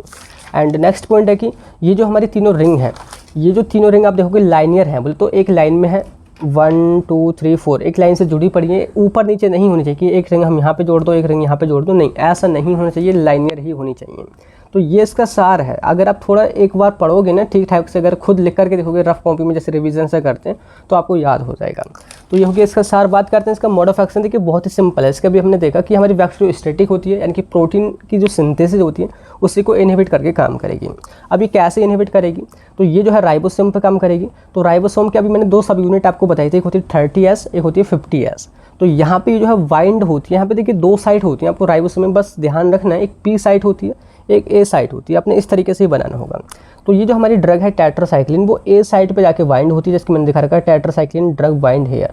और जैसे ही A साइट पे बाइंड होगी तो ये क्या करेगी, एक हमारा RNA होता है tRNA, जो कि ट्रांसफ़र करता है अमीनो एसिड को कहाँ पे, राइबोसोम पे। तो tRNA जो हमारे अमीनो एसिड को ला रहा है, वो अमीनो एसिड फिर यहाँ पे आके बाइंड नहीं हो पाएंगे, मतलब उनका इलोंगेशन नहीं हो पाएगा, मतलब हमारी प्रोटीन नहीं बन पाएगी। क्योंकि आपको पता है कि कई सारे जो अमीनो एसिड मिल जाते हैं तो अमीनो एसिड से मिलकर ही प्रोटीन बनती है। तो अमीनो एसिड जहाँ से आ रहे हैं, तो जो tRNA आ रहा है वो यहाँ पे आकर के बाइंड होने वाला था, लेकिन उसकी वजह से, मतलब कि टेट्रासाइक्लिन की वजह से वो यहाँ पे आएगा ही नहीं, तो बाइंड ही नहीं होगा, अटैच नहीं होगा इस साइड से, तो हमारी सिंथेसिस रुक जाएगी। तो सिंपली पढ़ोगे ना, यही बात लिखिए कि tetracycline bind to A site of 30S subunit of ribosome and prevent attachment of amino acid tRNA with A site, एक ऐसा RNA जो कैरी करता है अमीनो एसिड को। सो इसकी वजह से प्रोटीन की सिंथेसिस रुक जाएगी, मतलब हमारी बैक्टीरिया की ग्रोथ रुक जाएगी और बैक्टीरिया हमारा स्टेबल हो जाएगा। स्टेबल का मतलब है कि उसको स्टैटिक हो जाएगा, मतलब ना ही वो किल होगा ना ही वो ग्रो होगा। तो ये है इसका मोड ऑफ एक्शन। बात करते हैं, ये हमारी यूनिट फर्स्ट हमारी कंप्लीट होती है, जहाँ पे इसके इंपॉर्टेंट क्वेश्चंस थे। अब हमारी ना यूनिट सेकंड स्टार्ट होती है, जिसको हम बहुत ही जल्दी से कवर करेंगे। पहला क्वेश्चन बनता है, right the structure and mode of action of chloramphenicol. Chloramphenicol का मोस्टली पूछा जाता है मोड ऑफ एक्शन, तो यहाँ पे मैंने स्ट्रक्चर भी ड्रॉ कर दिए। तो स्ट्रक्चर आपके सामने है, यहाँ पे आप देखोगे बेंजीन है, यहाँ पे नाइट्रो ग्रुप है और फर्दर यहाँ पे एक कार्बन है, जो पहला कार्बन है उससे हमारा हाइड्रोक्साइड ग्रुप है। दूसरा यहाँ पे आप देखो कार्बन यहाँ से हमारा अमीन ग्रुप है, फर्दर यहाँ पे हमारा कीटोन ग्रुप है, फिर CHCl2 और यहाँ पे हमारा हाइड्रोक्साइड तो OH ग्रुप है। तो ये स्ट्रक्चर आपने एक बार प्रैक्टिस करनी होगी, क्लोरामफेनिकोल की स्ट्रक्चर है।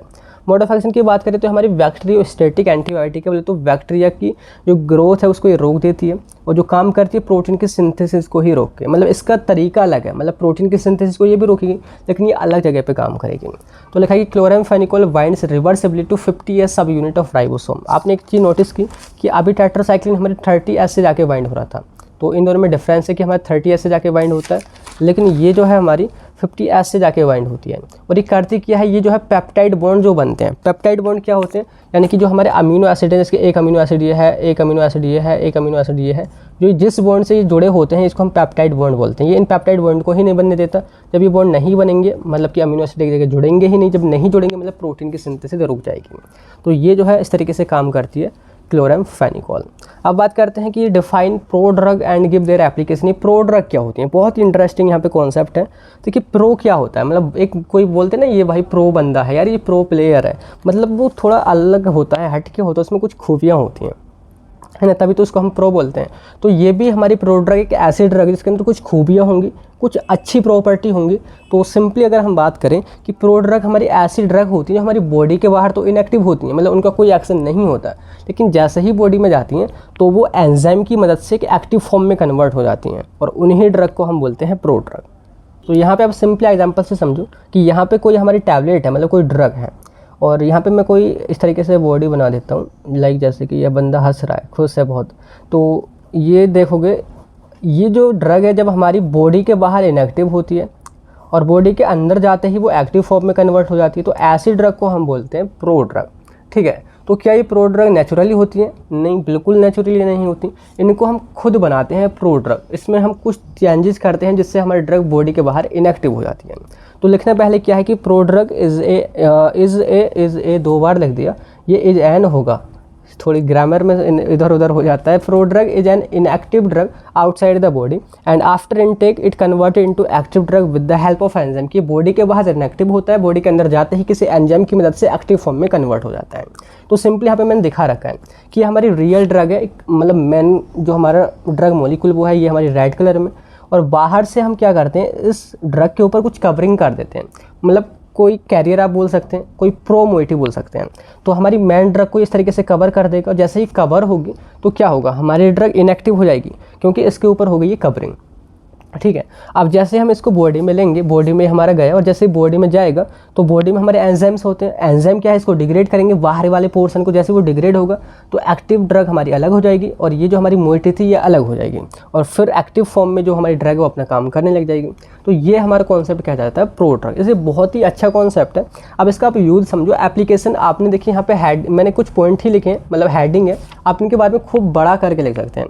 सबसे पहले टू इम्प्रूव टेस्ट, यानी कि कोई हमारी मेडिसिन ऐसी है जिसका टेस्ट बिल्कुल भी अच्छा नहीं है, मतलब हम मुंह में रखते हैं हमारे मुंह को ही वो ख़राब कर देती है। तो हमने क्या करा, उसके ऊपर कुछ ऐसे कवरिंग कर दी, मतलब कुछ मीठी चीज़ की कर दी, कुछ स्वीटनर वगैरह या कुछ ऐसे करके। तो वैसे तो वो बाहर ड्रग इनएक्टिव होगी, लेकिन वो ईजिली हम उसको एडमिनिस्ट्रेट कर सकते हैं बॉडी में, बोले तो मुंह के थ्रू ले सकते हैं। उसका टेस्ट जो है मास्क हो गया, ढक गया, और अंदर जाके वो जो है अलग हो जाता है, हमारा एक्टिव फॉर्म में कन्वर्ट हो जाता है। तो ये इसकी एक इंपॉर्टेंस होगी। सेकंड, अगर कोई ड्रग जिसमें ऑर्डर जिसकी खुशबू वगैरह बहुत ही अच्छी नहीं है, स्मेल अच्छी नहीं आती, उसके ऊपर भी आप कवरिंग कर सकते हैं। और इसके बाद देखिए नेक्स्ट जो पॉइंट है वो काफ़ी इंपॉर्टेंट है, वो है to increase solubility and dissolution rate.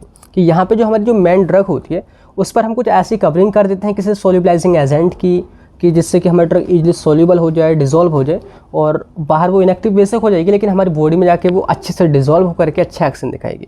तो यहाँ पे इसकी इंपॉर्टेंस है। बाकी दूसरा है वो स्टेबिलिटी में, मतलब हमारी ड्रग को हम स्टेबल भी कर सकते हैं। सपोज करो कि कुछ हमारी जो ड्रग है वो एसिड के कॉन्टैक्ट में जाते ही वो ख़राब हो जाती हैं, तो क्या करेंगे हम उस पर ऐसी कवरिंग कर देंगे जो मतलब एसिड रेजिस्टेंट होंगी। तो जैसे वो हमारे स्टमक में जाएगी तो उस पर फ़र्क ही नहीं पड़ेगा क्योंकि वो बाहर इनएक्टिव है, बोले तो ढकी पड़ी है, एंड अंदर जाके वो अपना काम करने लग जाएगी। तो ये कॉन्सेप्ट है। इसके अलावा ये जो है प्री सिस्टमिक मेटाबॉलिज्म, बोले तो जो फर्स्ट पास मेटाबॉलिज्म जो होता है उसको भी रोकता है। एंड इसके अलावा जो ड्रग का जो एक्शन है इसकी वजह से काफ़ी लंबा भी हो जाता है। एंड साथ के साथ ये एब्जॉर्प्शन में भी हेल्प करता है। एब्जॉर्प्शन में कैसे, कि सपोज करो कि ये जो हमारी ड्रग है वो हाइड्रोफिलिक है, मतलब वाटरी नेचर की है। आपने कॉन्सेप्ट पढ़ा होगा एब्जॉर्प्शन में कि जो ड्रग हमारी लिपिड नेचर की होती है वो अच्छी तरीके से और ईजिली एब्जॉर्ब हो जाती है, लेकिन ये ड्रग है हमारी हाइड्रोफिलिक नेचर की, तो इसके एब्जॉर्प्शन में बहुत ज़्यादा दिक्कत हो रही है जीआईटी रोड से। तो अब हम क्या करेंगे, इसके ऊपर ऐसी कवरिंग कर देंगे जो कि हमारे लिपिड कोई सब्सटेंस होगा, और उसकी वजह से ये इजीली हमारी सेल मेम्ब्रेन को क्रॉस कर पाएगी, और जैसे ही क्रॉस कर पाएगी और तो ब्लड में जाके ये हमारा अलग यानी कि एक्टिव फॉर्म में कन्वर्ट ही हो जाएगी। तो ये जो है कुछ कॉन्सेप्ट जो है आपने खुद बना करके बड़े में लिख सकते हैं। प्रोडक्ट का आपने बस पता होना चाहिए कि क्या है और कहाँ पे ये यूज़ होती है। ठीक है, बात करते हैं नेक्स्ट जो हमारे यहाँ पे हमारा क्वेश्चन है वो है बहुत ही सिंपल, वो है right mode of action of macrolide. Macrolide हमारी एंटीबायोटिक का एक टाइप है। तो ये कौन सी एंटीबायोटिक होती है वो आपने सिंपली बताना होगा, एग्जाम्पल बताना होगा और उसका मोड ऑफ एक्शन बताना है। तो मैक्रोलाइड आर नेचुरल या सेमी सिंथेटिक, ये नेचुरल भी होती हैं और सेमी सिंथेटिक भी होती हैं, जिनके अंदर 14 to 16 मेंबर्ड लैक्टोन रिंग होती है। एक ऐसी रिंग जिसमें 14 से 16 मेंबर होंगे, मतलब आप समझ सकते हैं बहुत ही बड़ी रिंग बनेगी। साथ के साथ उसमें एक शुगर भी अटैच्ड होगी, मतलब एक लेंदी से यहाँ पे एक स्ट्रक्चर बनेगी। तो ये आपने बताना, जिसके एग्जाम्पल है एरिथ्रोमाइसिन, क्लैरिथ्रोमाइसिन, एजिथ्रोमाइसिन। ठीक है, बात करते हैं ये मोड ऑफ एक्शन। तो ये हमारी बैक्टीरियोस्टैटिक होती हैं और स्टैटिक होने की वजह से ये हमारी प्रोटीन की सिंथेसिस को इनहिबिट करके ही काम करती हैं। काम करने का तरीका अलग है, मतलब करती प्रोटीन को ही इनहिबिट है, लेकिन देखिए कैसे करती हैं। It bind to P site of 50s subunit of ribosome. जो 50s सब यूनिट जो होती है राइबोसोम की, उसकी पी साइड से बाइंड हो जाती हैं और वहाँ पे ट्रांसलोकेशन जो स्टेप होती है, मतलब जो पेप्टाइड चैन होती है, बोले तो जो हमारे अमीनो एसिड की जो चैन होती है उसके इलोंगेशन में ये जो है रुकावट कर देती है, बोले तो वहाँ रुकावट बन जाती है। मतलब कि जो हमारे अमीनो एसिड जो जुड़ रहे हैं, बार बार जुड़ रहे हैं, वहाँ पे ट्रांसलोकेशन हो रहा है। ट्रांसलोकेशन का मतलब कि एक जगह से दूसरी जगह पे जाना। तो ये जो है उनके अमीनो एसिड को मतलब एक जगह से दूसरी जगह पे नहीं जाने देती है, और जो वो नहीं जाएंगे तो मतलब वो प्रोटीन की सिंथेसिस को नहीं कर पाएंगे। तो ये जो है इस तरीके से काम करती है। ओवरऑल ये रोकती प्रोटीन की सिंथेसिस को ही है। तो ये है मैक्रोलाइड्स का मोड ऑफ एक्शन। बात करते हैं इस यूनिट से हमारे लास्ट में क्वेश्चन है, वो है classify anti malarial drug and give synthesis and mode of action of chloroquine और पैमाक्वीन। देखिए यहाँ पे मैं आपको क्लोरोक्वीन पूरा समझा कर दूंगा, लेकिन पैमाक्वीन के बारे में आप खुद देख लेना। ठीक है, आप थोड़ा बहुत आप खुद भी थोड़ी मेहनत कर लो, पैमाक्वीन के बारे में देख लेना। बाकी मैं सारा कॉन्सेप्ट क्लियर कर दूंगा कि क्या है एंटी मलेरियल ड्रग, उनका classification and synthesis and mode of action of chloroquine. तो बात करते हैं कि आखिर क्या है एंटी मलेरियल ड्रग। एंटी बोले तो अगेंस्ट, मलेरियल बोले तो मलेरिया, यानी कि ऐसी ड्रग जो मलेरिया को ठीक करने के लिए दी जाती हैं वो हमारी एंटी मलेरियल ड्रग कही जाती हैं। और ये कॉन्सेप्ट आपको पता ही होना चाहिए, क्योंकि ये अक्सर बुखार तो हमें आते ही रहता है। और बात करें कि मलेरिया होता क्या है, एक हमारा फीवर होता है जो कि ठंड के साथ में आता है, जो कि होता किसकी वजह से है, एक हमारा है प्लाज्मोडियम प्रोटोजोआ। ये एक्चुअल में इस प्रोटोजोआ बोले तो पैरासाइट की वजह से होता है, लेकिन मच्छर के काटने से कैसे होता है। देखिए मच्छर जो है उसको ना फैलाने का काम करता है। मच्छर का नाम है वो है फीमेल एनाफिलिस मॉस्किटो, फीमेल है और एनाफिलिस इसका नेम है। तो ये क्या करती है, जैसे कि सपोज़ कोई पर्सन इन्फेक्टेड है, मतलब कि सपोज मेरे को मलेरिया हो रहा है, तो इसने मेरे को काटा, मेरे को काटने के बाद में मेरा ब्लड ये ले गई और इसने किसी जो नॉर्मल पर्सन जो ठीक ठाक है अब उसको काट खाया। तो यहाँ से जो ये मलेरिया था बोले तो जो प्लाज्मोडियम प्रोटोजोआ था वो यहाँ से यहाँ ट्रांसफ़र हो गया। तो इस तरीके से ये जो है फैलाने का काम करती है। तो अब हमने क्या करना है, हमने फोकस करना है प्लाज्मोडियम प्रोटोजोआ को अब कैसे रोक सकते हैं। तो इसको समझने से पहले आप थोड़ा सा क्लासिफिकेशन देख लो कि कौन कौन सी एंटी मलेरियल ड्रग हैं। तो यहाँ पे बेसिकली अगर हम ब्रॉडली देखें तो 1, 2 और 3, 4, 5, 6 कैटेगरी यहाँ पे टोटल होने वाली हैं। तो वारी वारी से समझते हैं, हमारे सिलेबस को भी हम यहाँ पे सामने रख के चलेंगे। तो सबसे पहले जो हमारी ड्रग है वो है सिंकोना एल्कलॉइड। सिंकोना आप बोलें तो ये है सिंकोना, जिसको हम कुनेन यानी कि प्लांट का नेम है। एल्कलॉइड क्या होते हैं, एल्कलॉइड हमारे नेचुरली ऑब्टेन्ड सब्सटेंस होते हैं। एल्कोहल जैसे इसमें आ रहा है, यानी कि ये बेसिक होते हैं, बेस होते हैं, और इनकी स्ट्रक्चर में एक या एक से ज़्यादा नाइट्रोजन प्रेजेंट होता है, एक तो मस्ट होता ही है। एंड सिंकोना यानी कि ये जो है इस प्लांट से मिलते हैं। एग्जाम्पल की बात करें इसकी क्यूनिन है, क्यूनिडीन है, तो हमारी एंटी मलेरियल ड्रग होती हैं। और इसके बाद देखिए सेकंड जो कैटेगरी देखो है क्यूनोलिन्स। अभी क्यूनोलिन्स क्या होती है, हमारी एरोमेटिक ऑर्गेनिक कंपाउंड है, मतलब एक रिंग है क्यूनोलिन रिंग, जो कि कैसे बनती है, ये कंटेन करती है एक बेंजीन रिंग को और पायरिडिन रिंग को, जो कि एक दूसरे के साथ फ्यूज़ होती हैं। देखिए मैं ये छोटी छोटी बेसिक बातें इसी वजह से लिखता हूँ कि आपको डायरेक्ट अब क्यूनोलिन को रटना ना पड़े, आप इन दोनों को मिक्स करोगे तो क्यूनोलिन को बना सकते हैं। बेंजीन आपको पता ही है, बेंजीन क्या होती है, सिंपली ये आप देखोगे यहाँ पे हमारी बेंजीन होती है। अभी पायरिडिन क्या होती है, पायरिडिन में कुछ नहीं है, अगर बेंजीन में अब एक कार्बन उठा के नाइट्रोजन को जोड़ दोगे ना तो आपकी पायरिडिन बन जाएगी। तो सिंपली यहाँ पे नाइट्रोजन और इस तरफ ये सारा कुछ, ये आपकी क्या कही जाएगी, ये क्यूनोलिन रिंग बन चुकी है। आपको क्लियर हो गया। अब जो भी रिंग यानी कि ये हमारी क्यूनोल रिंग जिस भी ड्रग के स्ट्रक्चर में होगी वो ड्रग इस कैटेगरी में आने वाली है। इसके अंदर भी 2 सब कैटेगरी हैं, एक है 4 अमीनो क्यूनोलिन। 4 अमीनो कहने का मतलब है कि यानी चौथी पोजीशन पर अमीनो ग्रुप अटैच होगा। चौथी पोजीशन आप कैसे काउंट करोगे, काउंटिंग करोगे 1, 2, 3, 4, मतलब नाइट्रोजन से आप काउंटिंग स्टार्ट करोगे तो यहाँ यानी कि 4th पोजीशन पे अमीनो ग्रुप यहाँ पे अटैच होगा। अगर 4th पोजीशन पे अटैच है तो हमारी 4 अमीनो क्यूनोलिन कही जाएंगे। एग्जांपल इसकी क्लोरोक्वीन है, एमोडिक्वीन है, हाइड्रोक्सीक्लोरोक्वीन है, एंड एमोपायरोक्वीन है, मैफ्लोक्वीन है। तो यहाँ पे एंटी मलेरियल ड्रग में बहुत सारे एग्जाम्पल हैं, आप इनसे मैच कर लेना। एंड सेकंड है हमारी 8 अमीनो क्यूनोलिन। 8 अमीनो कहने का मतलब कि यानी कि 8वीं पोजीशन पे हमारा अमीन ग्रुप अटैच होगा। अब 8वीं पोजीशन क्या है, चौथी तो ये होगी, चौथी होगी, 5वीं, 6ठी, 7वीं और 8वीं। 8वीं पोजीशन पे यहाँ पे अमीन ग्रुप अटैच होगा। अगर अमीन ग्रुप चौथी को छोड़ करके 8वीं पोजीशन पे तो हमारी 8 अमीनो क्यूनोलिन कही जाएंगी। एग्जाम्पल इसकी प्रीमाक्विन है, पैमाक्विन है, क्यूनोक्साइड है। क्लियर हो गया। बात करते हैं नेक्स्ट जो हमारी है वो है थर्ड एक्रीडिन्स। एक्रीडिन्स यानी कि जिन ड्रग के अंदर एक्रीडिन रिंग प्रेजेंट होती है। एक्रीडिन रिंग एसिड मतलब कि एक 3 साइक्लिक मतलब 3 साइक्लिक रिंग होती हैं। आप एक बार चेक कर लेना, क्रॉस चेक कर लेना।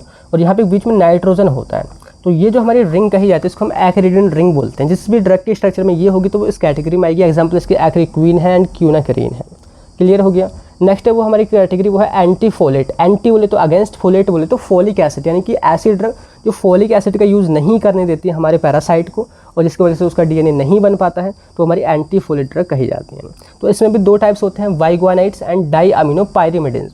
वाई का मतलब होता है 2 एंड ग्वानाइड्स का मतलब होता है मतलब कि ग्वानिन रिंग। जिस भी ड्रग में 2 ग्वानिन की रिंग जुड़ी होती है वो हमारी वाई ग्वानाइड्स कही जाती है। देखिए आपने कॉन्सेप्ट को क्लियर करना है, मतलब बात को पकड़ना है कि आखिर ये आया कहाँ से वर्ड। वाई का मतलब 2, ग्वानिन का मतलब 2 ग्वानिन रिंग होंगी।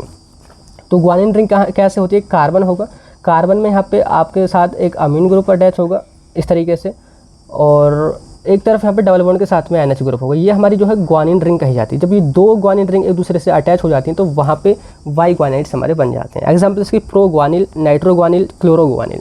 क्लियर हुआ। नेक्स्ट हमारा वो है डाई अमीनो पायरिमिडिन, यानी कि जो पायरिमिडिन जो रिंग है उसमें 2 अमीन ग्रुप भी अटैच होंगे तो हमारी कैटेगरी बन गई डाई अमीनो पायरिमिडिन। अब ये पायरिमिडिन की स्ट्रक्चर कैसी होती है, जो अभी पायरिमिडिन की आपने स्ट्रक्चर देखी थी ना कि एक नाइट्रोजन होता है बेंजीन में सिंपली, जहाँ पे एक नाइट्रोजन है वहाँ पे एक और नाइट्रोजन बढ़ा दो, यानी कि जिसमें 2 नाइट्रोजन हो जाते हैं वो हमारी पायरिमिडिन कही जाती है।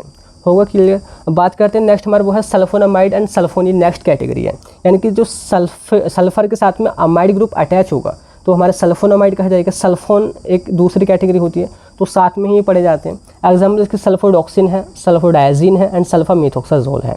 तो ये हमारी एंटी मलेरियल ही होती हैं। लास्ट में कुछ मिसलेनियस जब जो भी इन कैटेगरी में फिट नहीं बैठती वो हमने मिसलेनियस में डाल दी, जिसके आर्टिमीथर, आर्टिसोनेट, पायरीमेथामीन एंड एटोबाक्यूनोन। तो ये जो क्लासिफिकेशन अभी हमने देखा है वो है हमारी एंटी मलेरियल ड्रग।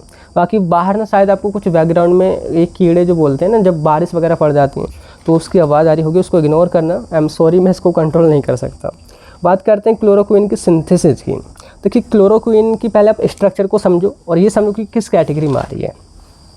अभी आपने देखा कि क्यूनोलिन्स के अंदर 4 अमीनो क्यूनोलिन के भी अंदर आती है क्लोरोक्विन। मतलब कि क्यूनोलिन्स की पहले आप स्ट्रक्चर डेराइव करो, जिसकी मैंने आपको सिंपली बताया कि इसमें पायरिडीन और बेंजीन रिंग फ्यूज़ होती है। तो यहाँ पे हो गया। बाकी ये 4th पोजीशन पे अमीन ग्रुप भी अटैच होगा। तो यहाँ पे इसकी बेसिक स्ट्रक्चर आप देखोगे जो रेड कलर में है वो यहाँ पे आपको मिलेगी कि ये हमारी बेंजीन रिंग है, ये आपकी वही आप ऊपर फोकस मत करो, आप सिंपली होगी ये आपकी पायरिडीन रिंग है, ये आपकी बेंजीन रिंग है। तो पायरिडीन और बेंजीन रिंग मिलकर के क्या बनाती है, क्यूनोलिन रिंग। और उसमें भी अगर 4th पोजीशन पे अमीन ग्रुप जुड़ जाए तो ये हमारा बन जाएगा 4 अमीनो क्यूनोलिन। एंड इसमें एक और चीज़ ध्यान रखनी है, 7th पोजीशन पे क्लोरो ग्रुप भी अटैच होता है।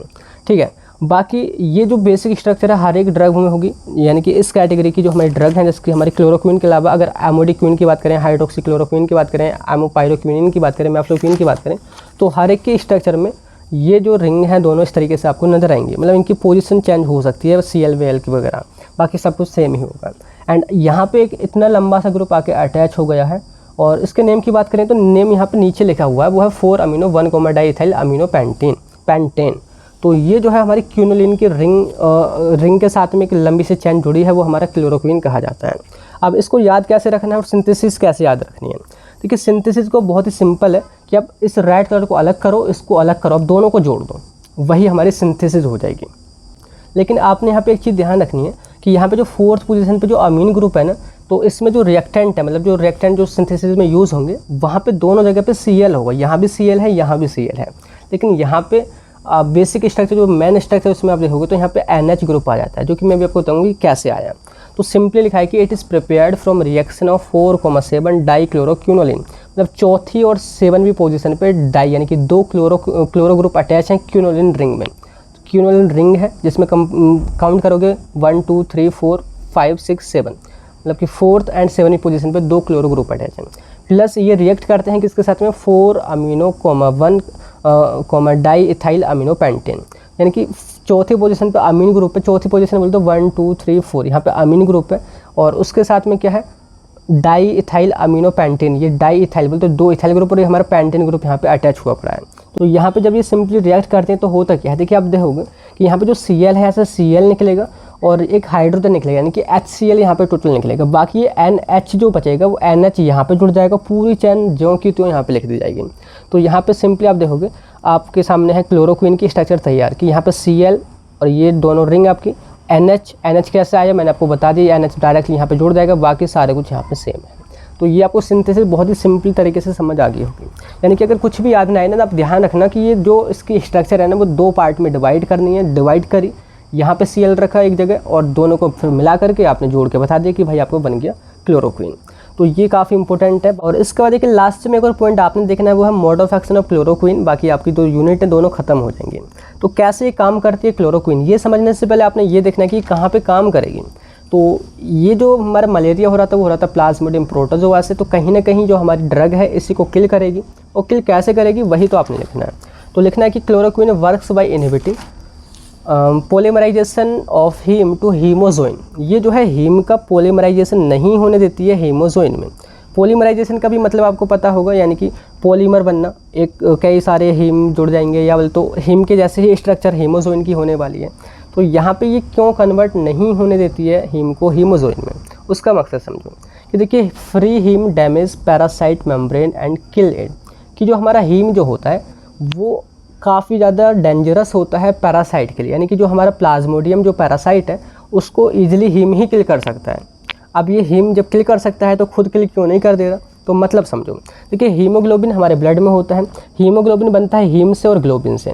तो ये जो हमारे पैरासाइट जो हमारे अंदर पहुँचे हैं, जो हमारे ब्लड में जाते हैं मच्छर के थ्रू, तो पैरासाइट ने ग्लोबिन जो हमारी ये प्रोटीन जो होती है उसका यूटिलाइजेशन करते हैं, उससे अपनी ग्रोथ करते हैं, ये हमारी प्रोटीन होती है। तो यूटिलाइज्ड बाय मलेरिया पैरासाइट। लेकिन जो दूसरा जो इसका पार्ट है हीम, वो काफ़ी खतरनाक होता है पैरासाइट के लिए, यानी कि एक फ़ायदेमंद है तो दूसरा खतरनाक है हीमोग्लोबिन का पार्ट। तो हीम जो है ये एक एंजाइम की मदद से, हीम पॉलीमरेज जो एंजाइम है उसकी मदद से इसका पॉलीमराइजेशन होकर के हीमोजोइन में कन्वर्ट हो जाता है, और हीमोजोइन नॉन टॉक्सिक हो जाता है पैरासाइट के लिए। तो क्या हो कि हम हीम को इसमें कन्वर्ट ही नहीं होने दें, मतलब हमारा हीम जो है वो टॉक्सिक ही बना रहेगा, किसके लिए, पैरासाइट के लिए। जब वो टॉक्सिक है मतलब वो खुद ही मार देगा फिर तो पैरासाइट को। तो ये सिंपली हमने क्या करना है, हीम पॉलीमरेज जो एंजाइम यहाँ पे हीम को हीमोजोइन में कन्वर्ट कर रहा है, पॉलीमराइजेशन कर रहा है, उसको ही हमने इनहिबिट करना है। तो दिखा रखा है कि क्लोरोक्विन इसी पे काम करती है, नेगेटिव चिन्ह से मैंने दिखा रखा है, और ये जो है इस प्रोसेस को रोक देती है, हीम को हीमोजोइन में कन्वर्ट नहीं होने देती। जब ये हीमोजोइन ही नहीं बनेगा, यानी कि हीम का हीम ही बना रहेगा हमारे ब्लड में, और हीम जो है अल्टीमेटली इस जो हमारा पैरासाइट जिसके लिए वो काफ़ी डेंजर है वो उसको किल ही कर देगा। क्लियर हो गया। तो ये जो है सिंपली मोड ऑफ एक्शन है। तो ये अभी हमने जो देखा है वो यूनिट 1 एंड यूनिट 2 को पूरा कवर कर लिया है। आई होप काफ़ी अच्छे से आपको समझ में आ गई होंगी चीज़ें। और नेक्स्ट वीडियो में हम देखने वाले हैं यूनिट 3 एंड 4 एंड 5। तो बहुत ही सिंपल ही होने वाली है। सिंपल क्यों? क्योंकि आपने कोलॉजी को पढ़ लिया है, सेम ही टॉपिक्स हैं, और सिंपली कुछ चीज़ें आपने रिकॉल करनी है, कुछ यहाँ पे सब ऐड करनी है, तो सिंपली आपका इस तरीके से कवर होना है। तो नेक्स्ट मिलते हैं उसी वीडियो में, तब तक के लिए bye bye, thank you, have a nice day.